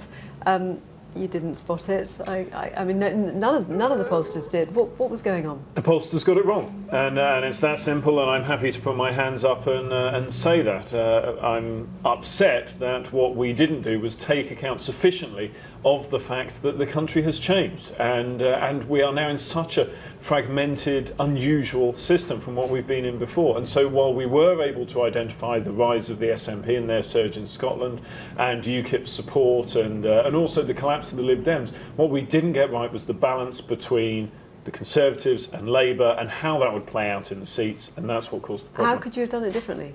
Well, that's one of the things that we're going to look at. We're not quite sure. I mean, in essence, it's easy to conduct polling. You just ask the right people the right questions at the right time. In reality, it's very, very hard. What we didn't have was some obvious mistake. We didn't look and say, oh, actually, we only asked young women in Battersea. That was the problem. No, instead, what we did was our normal processes, those that had delivered accurate results for the European elections last year, so we were confident for them. But this time around, we think it may be a combination of people perhaps they're saying they weren't going to turn out and then actually doing so, or perhaps the opposite, saying they were going to vote for a particular party and switching at the last moment, or perhaps simply saying that they were going to do one thing and doing another. I mean, you sort of wonder what happens next time as a result of this, because looking back to the Scottish referendum, it was a similar story, wasn't it? Everything changed quite dramatically towards the end, and obviously the polls do drive the narrative of the discussions in the run-up to an election. You interview the politicians and they say, well, the only poll that counts is the one on the day, but inevitably the way that the discussions are framed is often on the basis of what the polls are saying, particularly when they're all pointing to the same picture. Of course, but that is testimony to the fact that over the last few years, and in fact for many years now, we've been so accurate in predicting these outcomes. And so people do take us as currency. With the Scottish referendum, there definitely was a late swing, and we saw that. It's in subsequent surveys, again and again and again, the rise away from that neck-and-neck figure that we saw about a week out. But now what we've got to do is we've got to go away and think about how we can improve. And the British Polling Council, our trade organisation, is going to hold an inquiry headed up by an independent academic who's going to help us take a look and basically get better. So do you think that when the polls show a tied situation in the way it was, that it drives behaviour, that it potentially does make people come out in a way that they might not have done otherwise? I'm not sure it so much drives behaviour, but the thing is, polls are simply snapshots. They are snapshots of public opinion in a particular moment of time, and they always have a margin of error associated with them. Now, in this instance, we were outside the margin of error, and as I said, that's unfortunate. And it doesn't matter whether you're doing things via online or via telephone or however you're doing it, the problem was the same across the board. What we're going to look to do is to try and get closer to the actual figure, but at the same time we're going to try and educate people so that they judge these things in accordance. And so when it says neck and neck, and understanding this could be in fact a wider gap. Did you get any polls that indicated something different and think maybe we won't put that one out because we're not sure because it is so different? Because that did happen.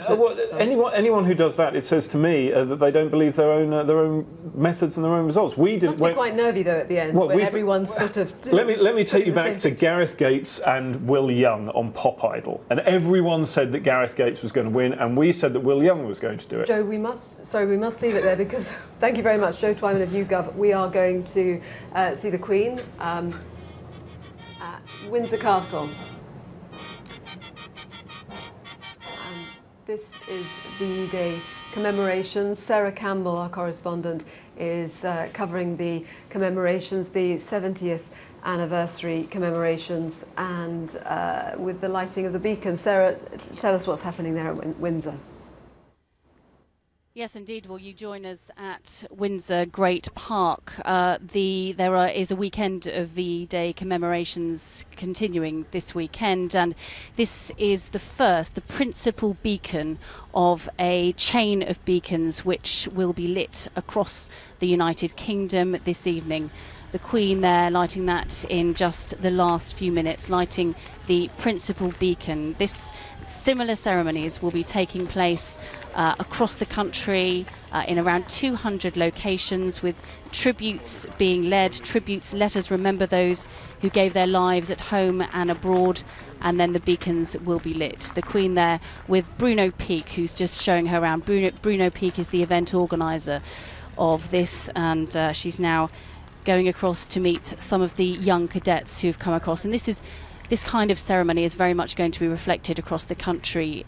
Organisations have been asked to bring along a young person, to bring a veteran along, and to hold their own ceremonies to reflect the commemorations here. Of course, 70 years since V-Day. And just as we watch the Queen, it must be a particularly poignant evening for her because, of course, famously, as a 19-year-old, then Princess Elizabeth on that evening, she, along with her younger sister Margaret, were famously allowed out of Buckingham Palace. There they go. The Duke has just been given a commemorative programme there by one of the young cadets giving instruction. It's actually quite a complicated process, would you believe, building a beacon. So all these organisations across the country which have been asked to do this have been given very strict instructions, a 10-point plan on how to build the perfect beacon. Of course, beacons have been used many times in the past as a way to commemorate big national events. The last chain of beacons was back in 2012, of course, commemorating the Queen's Diamond Jubilee. Not too far for her to have to travel. She just a short car ride from the Sovereign Gate of Windsor Castle down here to the top of the Long Walk. For those people that know Windsor Great Park, they'll know the Long Walk. There's this beacon that you can just see flickering on the side of the Queen's face there, but further down the Long Walk there are two further beacons as well, so these really starting this chain of beacons across the country. Now, our understanding is that the beacons in elsewhere will be lit in around 7 minutes time, at around 9:30 in this latest commemoration. Of course, this is a weekend of commemoration. The Queen herself will be at Westminster Abbey at 11 o'clock on Sunday, along with the Duke of Edinburgh, for a service of Thanksgiving. Also, the Prince of Wales and the Duchess of Cornwall will be there too. There are smaller events taking place across the nation this weekend. So there are these large set-piece events, this chain of beacons. There's a party to remember in Horse Guards parades tomorrow. hosted by Chris Evans, along with the Royal British Legion involved. But smaller events, so in village greens, church bells will ring out tomorrow. More of these beacons will be lit. So really trying to evoke that party spirit. That's the idea, to evoke the party spirit that there was, of course, on this day back in 1945. Royal British Legion say that they particularly wanted beacons because it was aimed that they would symbolise light after the darkness of war. Small crowd of local people invited along to Windsor Castle this evening. Duke of Edinburgh, of course, memories around this time for him too. He, of course, served during the Second World War. He was mentioned in dispatches for his role as a naval officer.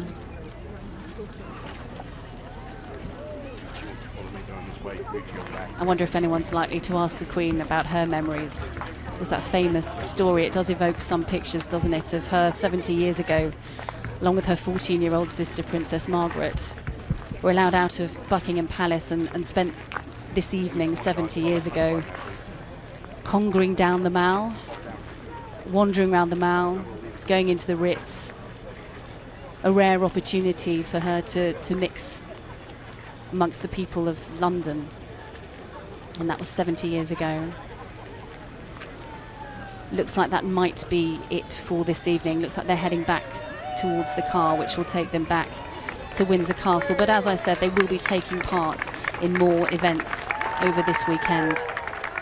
Specifically at 11 o'clock on Sunday, that service of Thanksgiving at Westminster Abbey.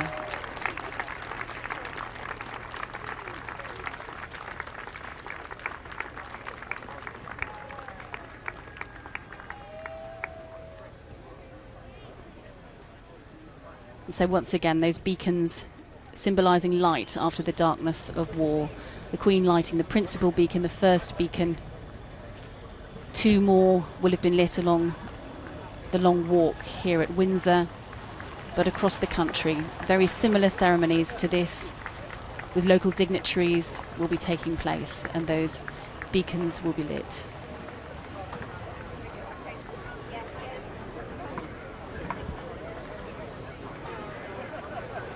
Just one of many events to mark the E-Day, the day that the Allied powers formally accepted the unconditional surrender of the German forces.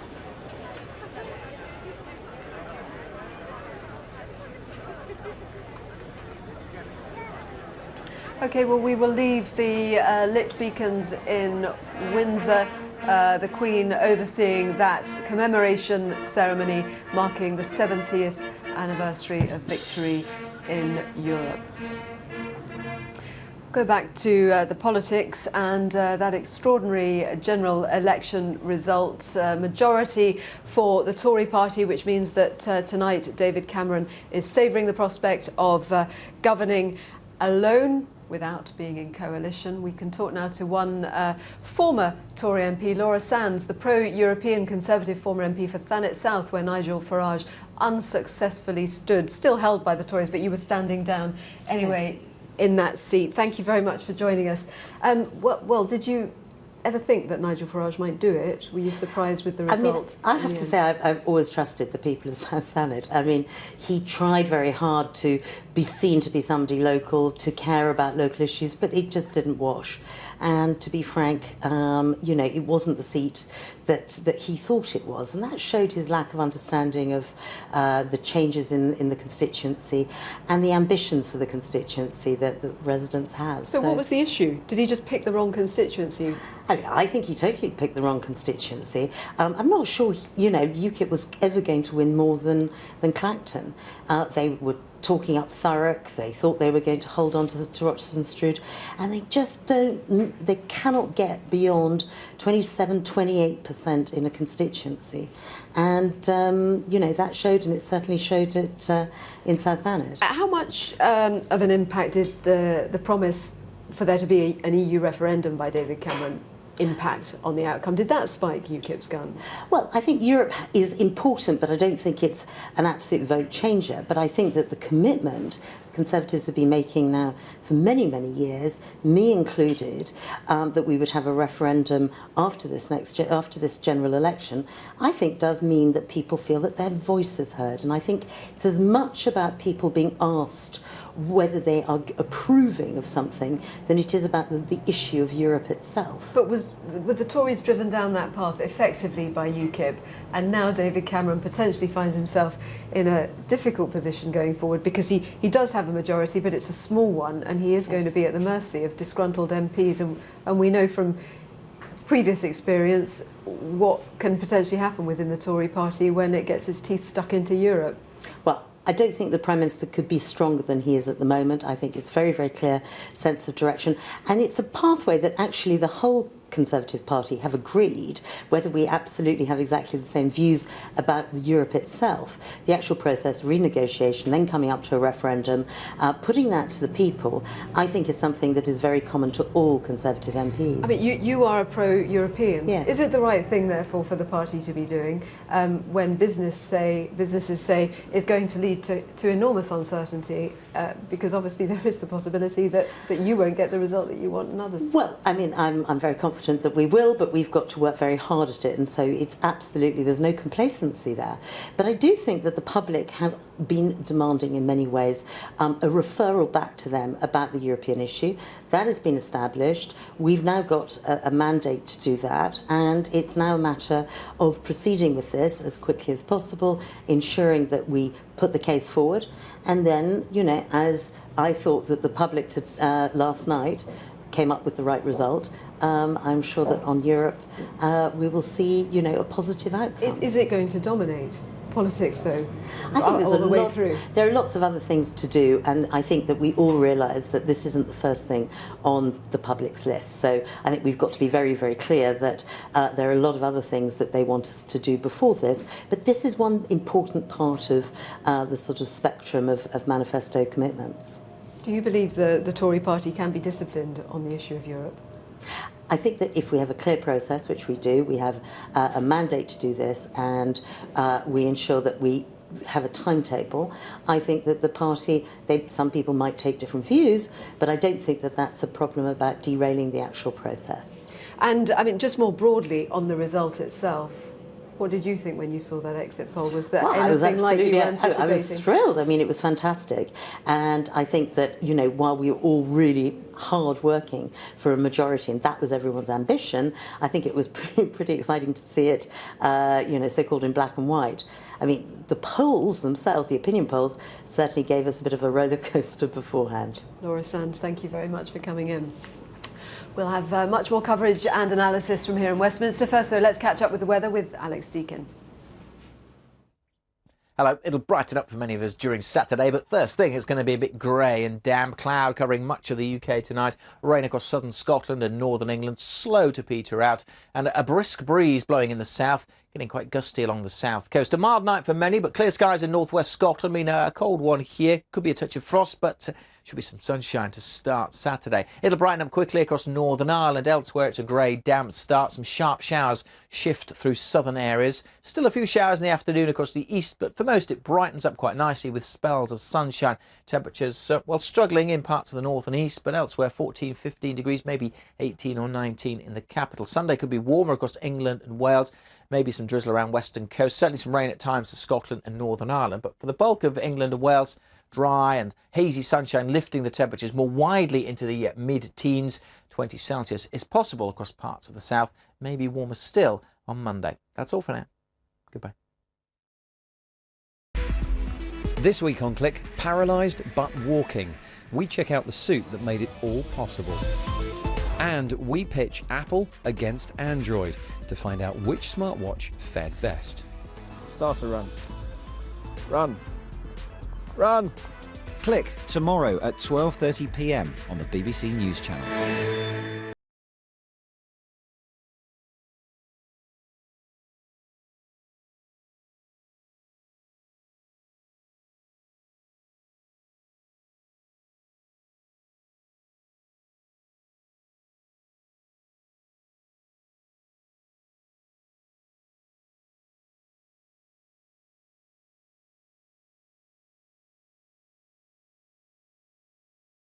Saturday the 16th of May on BBC 4.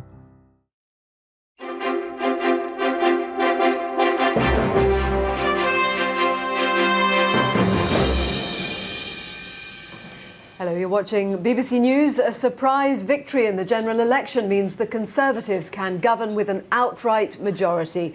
I'm Joanna Gosling at Westminster. David Cameron has returned to power with 331 seats. That's an overall majority of 12 and 43 more MPs than Labour and the SNP put together. He made this promise outside Number 10. We will govern as a party of one nation, one united kingdom. But it was a grim day for Ed Miliband, Nick Clegg and Nigel Farage. They all resigned as party leaders within an hour of each other. I take absolute and total responsibility for the result and our defeat at this election.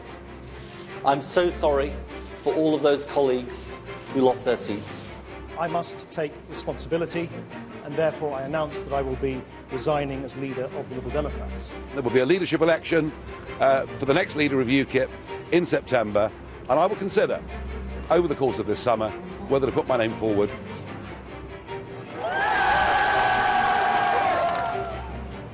The SNP took 56 of 59 Scottish seats. Nicola Sturgeon has already had a phone conversation with David Cameron.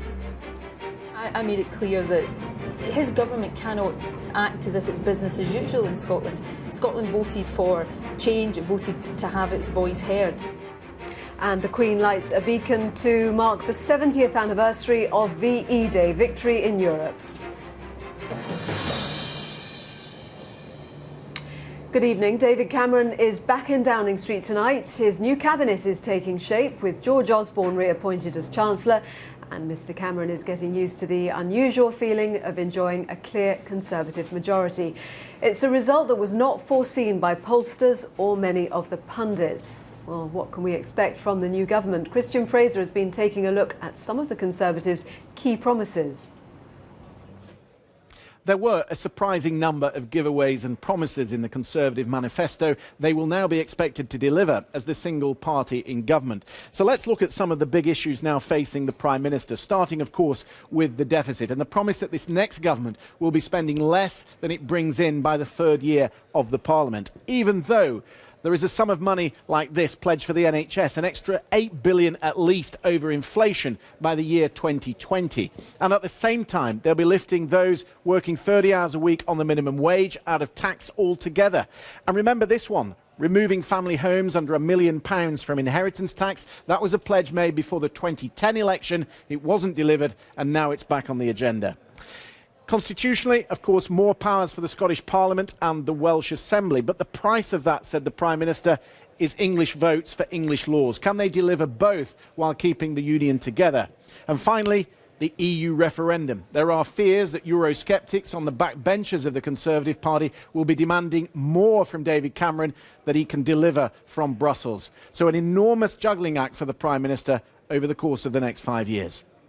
Well, with me now is Torquil Crichton from the Daily Record, Owen Jones from The Guardian and Sam Coates from The Times. We'll start with you, Torquil. A stunning result for the SNP, something that was actually predicted, unlike the other elements of what happened. The Scottish bit of the exit poll that shocked us all was right, was what we expected. You know, for weeks, for months now, the polls have shown that the SNP were going to march right across Scotland. Labour and the Libs kept to the end saying they could save a couple of their lieutenants, a couple of their generals. In the end, they got one apiece. It's almost like, you know, the Mohicans leaving one survivor so they could tell the tale of their tribe being wiped out. That's pretty much what happened in Scotland. Owen, no one predicted it. But when you look at the impact on Labour, did you imagine it would be like this? Well, as you say, no one predicted it on that scale whatsoever, and I think we're still reeling from the exit poll in some way. But it was a story, lots of stories came together. The absolute collapse of Scottish Labourism, Scotland being one of its actual heartlands, the birthplace of many of its first leaders, with many of its former supporters regarding their old party with burning contempt. The Red Tories, they're often called, whether it be the failure to have a clear story about the financial collapse, a clear economic narrative, a clear message, a coherent message to challenge that of the Tories. All of that came together, and Labour hemorrhaged support to the SNP, to UKIP in Northern Heartlands, and to the Green Party. And that's the problem. I mean, that's what has to be rectified now, to bring back those who went into the arms of the populist right, but those who went to parties to the anti-austerity left, or at least positioned themselves there, like the Green Party and, of course, like the Scottish National Party in Scotland. Sam, what do you think was it that did it for the Tories in the end? I think they ran a ruthless campaign that in some ways was underestimated. They didn't, at the start of the year, seem to have a terribly successful campaign. They tried various different messages. And then they alighted on this idea that if you tell people that the Labour Party would have to be propped up by the SNP, you know, the SNP who would come and take your money away from you and try and in some way undermine a Westminster government, it was and this message became increasingly successful. And what happened, talking to Labour people today, is that they underestimated the potency of that message. For many weeks through this campaign, the Tory party started hammering home that message at the start of March, and even 2 or 3 weeks ago, people at the very top of Labour were refusing to accept that this was having cut through. It was having a real effect on the English vote, particularly in Northern England, and yet it had enormous potency, and really there was no limits to the way that message could affect votes. It was a narrative that was driven because of the polls that were wrong. So did the polls help the Tories? Well, not exactly, because and Sam's right. There were two brands of nationalism at play. The high-scoring polls in Scotland for the Scottish nationalists allowed the Tories in England to deploy this negative nationalism, this fear not of the SNP but this fear of Scots, which of course inflamed the polls even more in Scotland, and it became for the Conservatives a virtuous circle. Once they started putting the story out, it started being echoed back at them on the doorstep, started being reflected in even harder polling in Scotland, because if anything in Scotland, SNP support just went up and up and up as the day got closer. And of course they, that kind of happened in lockstep, because the Conservatives knew full well that the SNP, the better they did, the more likely the Tories would emerge the single largest party. But the dangerous game they played, of course, was fanning English resentment, fanning English nationalism. And in this deeply divided country we now live in, where Scotland and England and Wales look like very different countries all of a sudden, there are big question marks over the future viability of the country precisely because of that strategy. And I think all political parties now have to have a message of hope that actually brings people together, because there's very little of that at the moment. That's a politics of fear we've seen. I just think that also we ought to sound a very big caution now over the reliability of polls. I think what we've seen over the last 4 weeks is a campaign that was driven to a large extent by polls that suggested that the Conservatives and the Labour Party were neck and neck, when as it turns out that was not the case.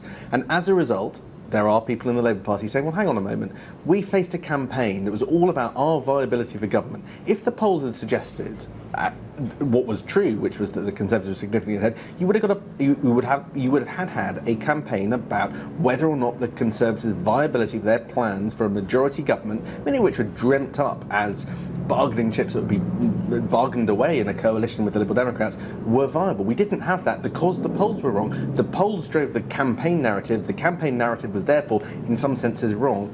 Pollsters bear some responsibility for that, and I think they've got serious questions to answer. What's the way forward now for the Labour Party, Owen? What do you read into what the actual results tell us? Because when you look at Scotland, the implication is that the Labour Party wasn't left enough. When you look elsewhere, it wasn't central enough. Well, the Scottish Labour Party clearly now has to be completely autonomous, and if it has any future whatsoever, it has to reposition itself as a genuinely progressive political force which competes with the SNP. Because what's on that progressive territory? Because what's happened, of course, and it's not just because there's nothing progressive about the SNP's record in government in Scotland. What the SNP have done in terms of rhetoric, more than often, photocopied Labour's manifesto. Is in rhetoric they've positioned themselves to the anti-austerity populist left of the Labour Party. That's certainly what they've done rhetorically, and that has trickled through. What the Labour Party did so catastrophically, and it's a mistake of historic proportions, was make that alliance with the Conservatives in the Better Together campaign, which whatever you think about independence, was a campaign based on fear, which left huge amounts of bitterness. Sure. But in England and Wales, what has to happen is to bring back many working class voters who've defected to UKIP, who have been won over by politics based on fear. That means a Labour Party that addresses people's bread and butter issues, a housing crisis, the lack of secure jobs, the lack of public services which are properly funded for the next generation. The Labour Party didn't come up with a coherent narrative on those basic bread and butter issues, and it didn't resonate with people. They've got to change that now. I think the tragedy of Ed Miliband's premiership as Labour leader was that he was caught between two stools. On the one hand, there was a sort of liberal wing that wanted him to be a sort of progressive liberal figure who would steal Liberal Democrat votes and could claw a majority that way. And on the other hand, there was a band of people in Ed Miliband's office who thought that perhaps if you appeal better to the working class with stronger messages on immigration, stronger messages on spending, stronger messages on welfare, you could win that way. And I think over 3.5 years, Ed Miliband flip-flopped between those two messages. I never really worked out what he was for. This guy who today stood up and said he was a person of conviction actually wouldn't. He couldn't really make up his mind who he was, and that's what undermined him. And many of the things that were ridiculed and parodied, these so-called gaffes, actually arose from a genuine fundamental tension in his office between the two different wings of what he was for. How do you define the political landscape now? Are we kind of back to old school, as in it's not coalition as we were expecting? You look at Europe and elsewhere where coalition is the norm, and the narrative that was coming through was, well, that's what we're in for now. The nationalists have changed that narrative, because you don't just have, government opposition. You then have a huge third force now in the Commons, on the Green benches, who don't want to be there, who want to pull the whole thing apart. So the dynamic will be quite different. But we're not sure what power the SNP actually have.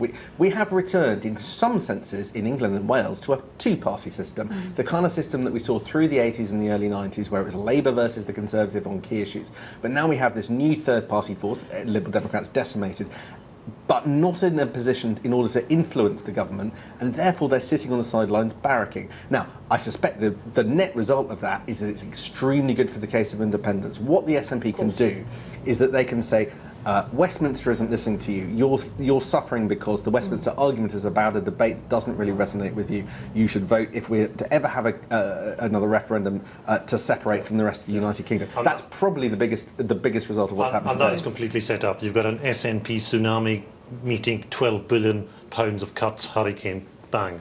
It's going to come like that. Well, exactly. I mean, the argument is Scotland has been effectively completely locked out of the national government, a government which will have an increasingly English nationalist flavour, as it makes the case for English votes and all the rest of it.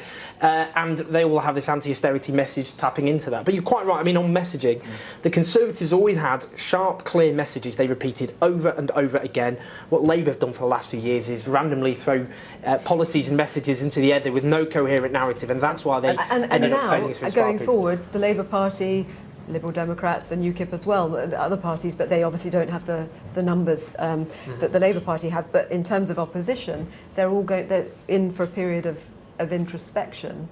How quickly is the Labour Party going to define its narrative and get to that sharp messaging that you talk about? Well, I think it's going to have to come from pressure from below. The problem with the Labour Party is become increasingly a professionalised husk. It's often lacking roots in the communities that the Labour Party was actually set up to represent in the first place. Very technocratic, divorced from the lives of the people it was set up to represent. And I think if it has a real future in order to actually fulfil its basic aim, which is to represent working people, then I think it needs to have a grassroots movement as a Labour movement that puts pressure on a Labour Party to deliver on everything from giving proper policies on jobs, on housing, on public services. I don't think it's going to happen by a few spad special advisors who aren't necessarily rooted in people's communities. And there would be another wing of the Labour Party who presented forth a different vision, which is that you need to present greater aspiration, greater appeal to business, and that the problem with this election, in part, setting aside the messages, was that it appealed to too narrow a group of people. And back to Tony Blair's. And there would remain a kind of a strong element, a strong voice that suggested that actually you have to appeal to business, including businesses, big business as well as small business, in order to appeal to the centre ground and make sure that people saw that the way that you worked for that the party worked for you was to work for to help your employers as well to grow. Quick final thought. Time squared, because everything Owen says has to be done at a UK level for the Labour Party and has to be done at a Scottish level as well, because they've been decimated. Thank you all very much. Torquil Crichton, Owen Jones and Sam Coates. Thank you. You've got all go and get some sleep now. Well, across the UK, millions of people are asking what this unexpected result means for them. Our correspondent John Kay has been assessing the mood among voters travelling from Edinburgh all the way to London. Edinburgh, 6 a.m. Taking in the news on the way to work. Very ecstatic about the results in Scotland. It's the first time I've actually smiled after a general election. Got the Tories, Labour away, Independence next. But you got the Tories in government by the looks of it in London. Not so good. Waverley Station. But for many commuters, the story was Labour losses more than SNP gains. Watching one after the other high-profile names go, I was just shocked. I do not wish the SNP well. We will come back. Labour will win. Thank you. We also have a train to catch, heading towards Westminster. We need another 7 for a majority. Passengers like Stuart and Melanie are stunned. A fella that did the exit poll is going to make a fortune. We cross into the northeast of England. It would look like it was going to be so tight, and that just hasn't been the case. I just can't understand where all the pundits have been, who are saying Labour are going to do well. York, and as we stop at the National Railway Museum, the Tories' victory is becoming clear. I'm reasonably happy, but I think it's maybe bad for the country that they've got a majority. I think a coalition would have maybe been better for the country. 16,000. The Farage moment. I'm surprised. Barbara and Derek reckon that could be it for UKIP. Without him, I don't think they're going to go very far. There's no one with a voice like him. Lunchtime, we've reached Derby, where one of the city's seats has gone from Labour to Conservative. Voters tell us the economy was the deciding factor. My son, and he's a builder, and he's in the last 5 years he's never been out of work. Nick Clegg, Ed Miliband, Nigel Farage have all resigned. Oh, have they? Oh, wow. Not surprising. Not surprised? Not surprising, mate. Why not? Not surprising.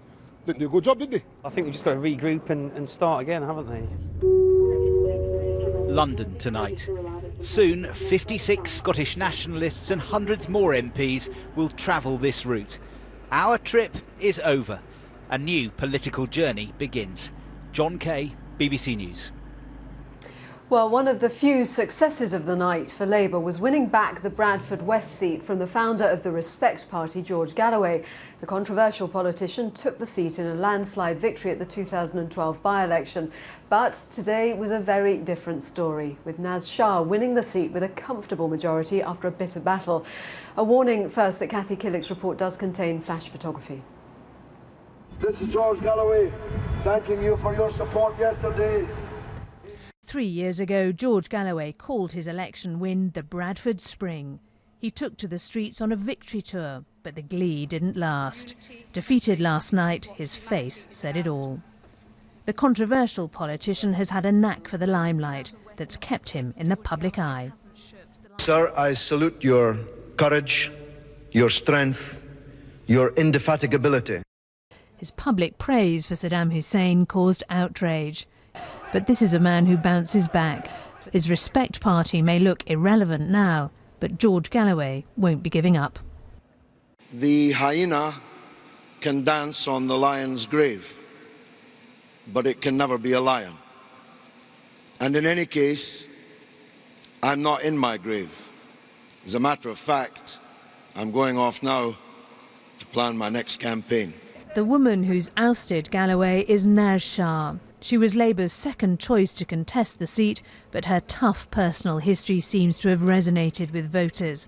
The victim of forced marriage as a teenager, she became a campaigner for women's rights when her mother murdered the man who'd abused her for years. She's had to fight hard for her position today. What I set out to do was win Bradford West for the people of Bradford West, and I think that's fundamentally what has happened, and I think people see that and people have an ownership in this win, whereas before they were very, very let down. She's got an issue at heart, and that's good to know, like personally. She's got something there that gets her going. I'm pleased, and it is expected of Bradford that Labour will win here. I just hope things change, because they need to change, you know. I mean, I've been here 50 years and I've grown up here, and I've just seen so much change, and there's no jobs for nobody, there's nothing for nobody, and nobody does anything about it. Naz Shah's majority is a comfortable 11,000. That's won her many congratulations today. But her success was a rare one for Labour, in a bruising election for them. Kathy Killick, BBC Look North, Bradford. In a few minutes, we'll join Hugh Edwards, who's at Downing Street with full analysis of the momentous events of the last 24 hours in an extended 10 o'clock news. And then at 10:45, we'll have a review of the morning's papers. First, though, let's take a look at the weather for the week ahead with Alex Deakin. Hello, that warmer weather is heading our way, but that doesn't necessarily mean it's going to be sunny everywhere, and the warmer spell may not last too long. Certainly, Saturday's weather is a little bit mixed. We start off grey and damp in many areas with cloud and rain across northern England, southern Scotland, some sharp showers drifting through the south. But for most, it brightens up quite nicely through the day, and there'll be a fair bit of sunshine by the afternoon, still left with a few showers across parts of the east. In the east, temperatures could struggle. That's where it takes longest to brighten up, but with some sunshine, mid to high teens elsewhere.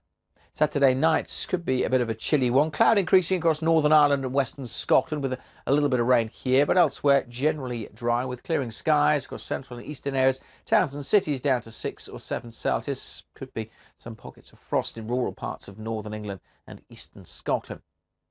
That's because high pressure is starting to dominate as we go into Sunday, but the cloud and rain across the northwest is from an area of low pressure, and this is the battle. Which will win out, this low pressure system and its cold front, or the high pressure bringing warmer air up from the near continent? The high will dominate for England and Wales on Sunday, but the low pressure and its weather fronts will bring cloud and rain, particularly to western Scotland and to Northern Ireland. Here temperatures in the mid-teens, but elsewhere with the warmer air where we see some sunshine, we could easily get highs of 17 to 19 degrees. The battle continues into the new working week. It does look as if this weather front is going to make more inroads now. Still some uncertainty about the exact position of this cold front, but it will bring a band of cloud and some outbreaks of rain as it pushes its way slowly southwards into parts of England and Wales. Behind that, it's a cold front, so the air is cooler with sunshine and showers. But in the south, we've still got the warm air. With a bit more sunshine on Monday, we could easily get 22, 23 or 24 is possible. So the battle between the warm air coming up from the south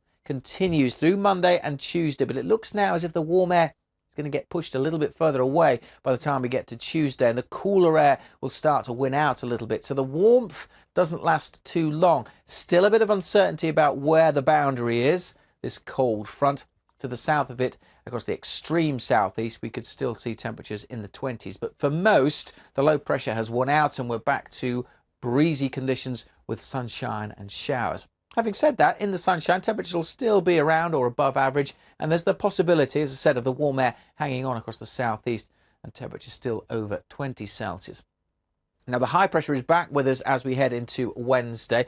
Cooler conditions perhaps across the UK, but generally high pressure bringing fine and settled weather, bar the odd shower, most places dry and bright. And again, temperatures generally still a touch above the average, just not as warm as we'll see on Monday. And then more of a dramatic change, it looks like later next week, all thanks to the jet stream. The jet stream, of course, that fast-moving ribbon of air, this is high up in the atmosphere, several miles up. It looks like the jet stream is going to slip to the south of the UK and intensify. A strong pulse of winds coming in from the mid-Atlantic, which will drive more aggressive areas of low pressure across the UK, and that will change the wind direction, bringing cooler northwesterly winds. So we are going to see a change later next week to much fresher conditions. It'll often be quite breezy and showery with the lows to the north. The driest of the weather looks like being to the south. That's all for now. We'll keep you updated online. Goodbye.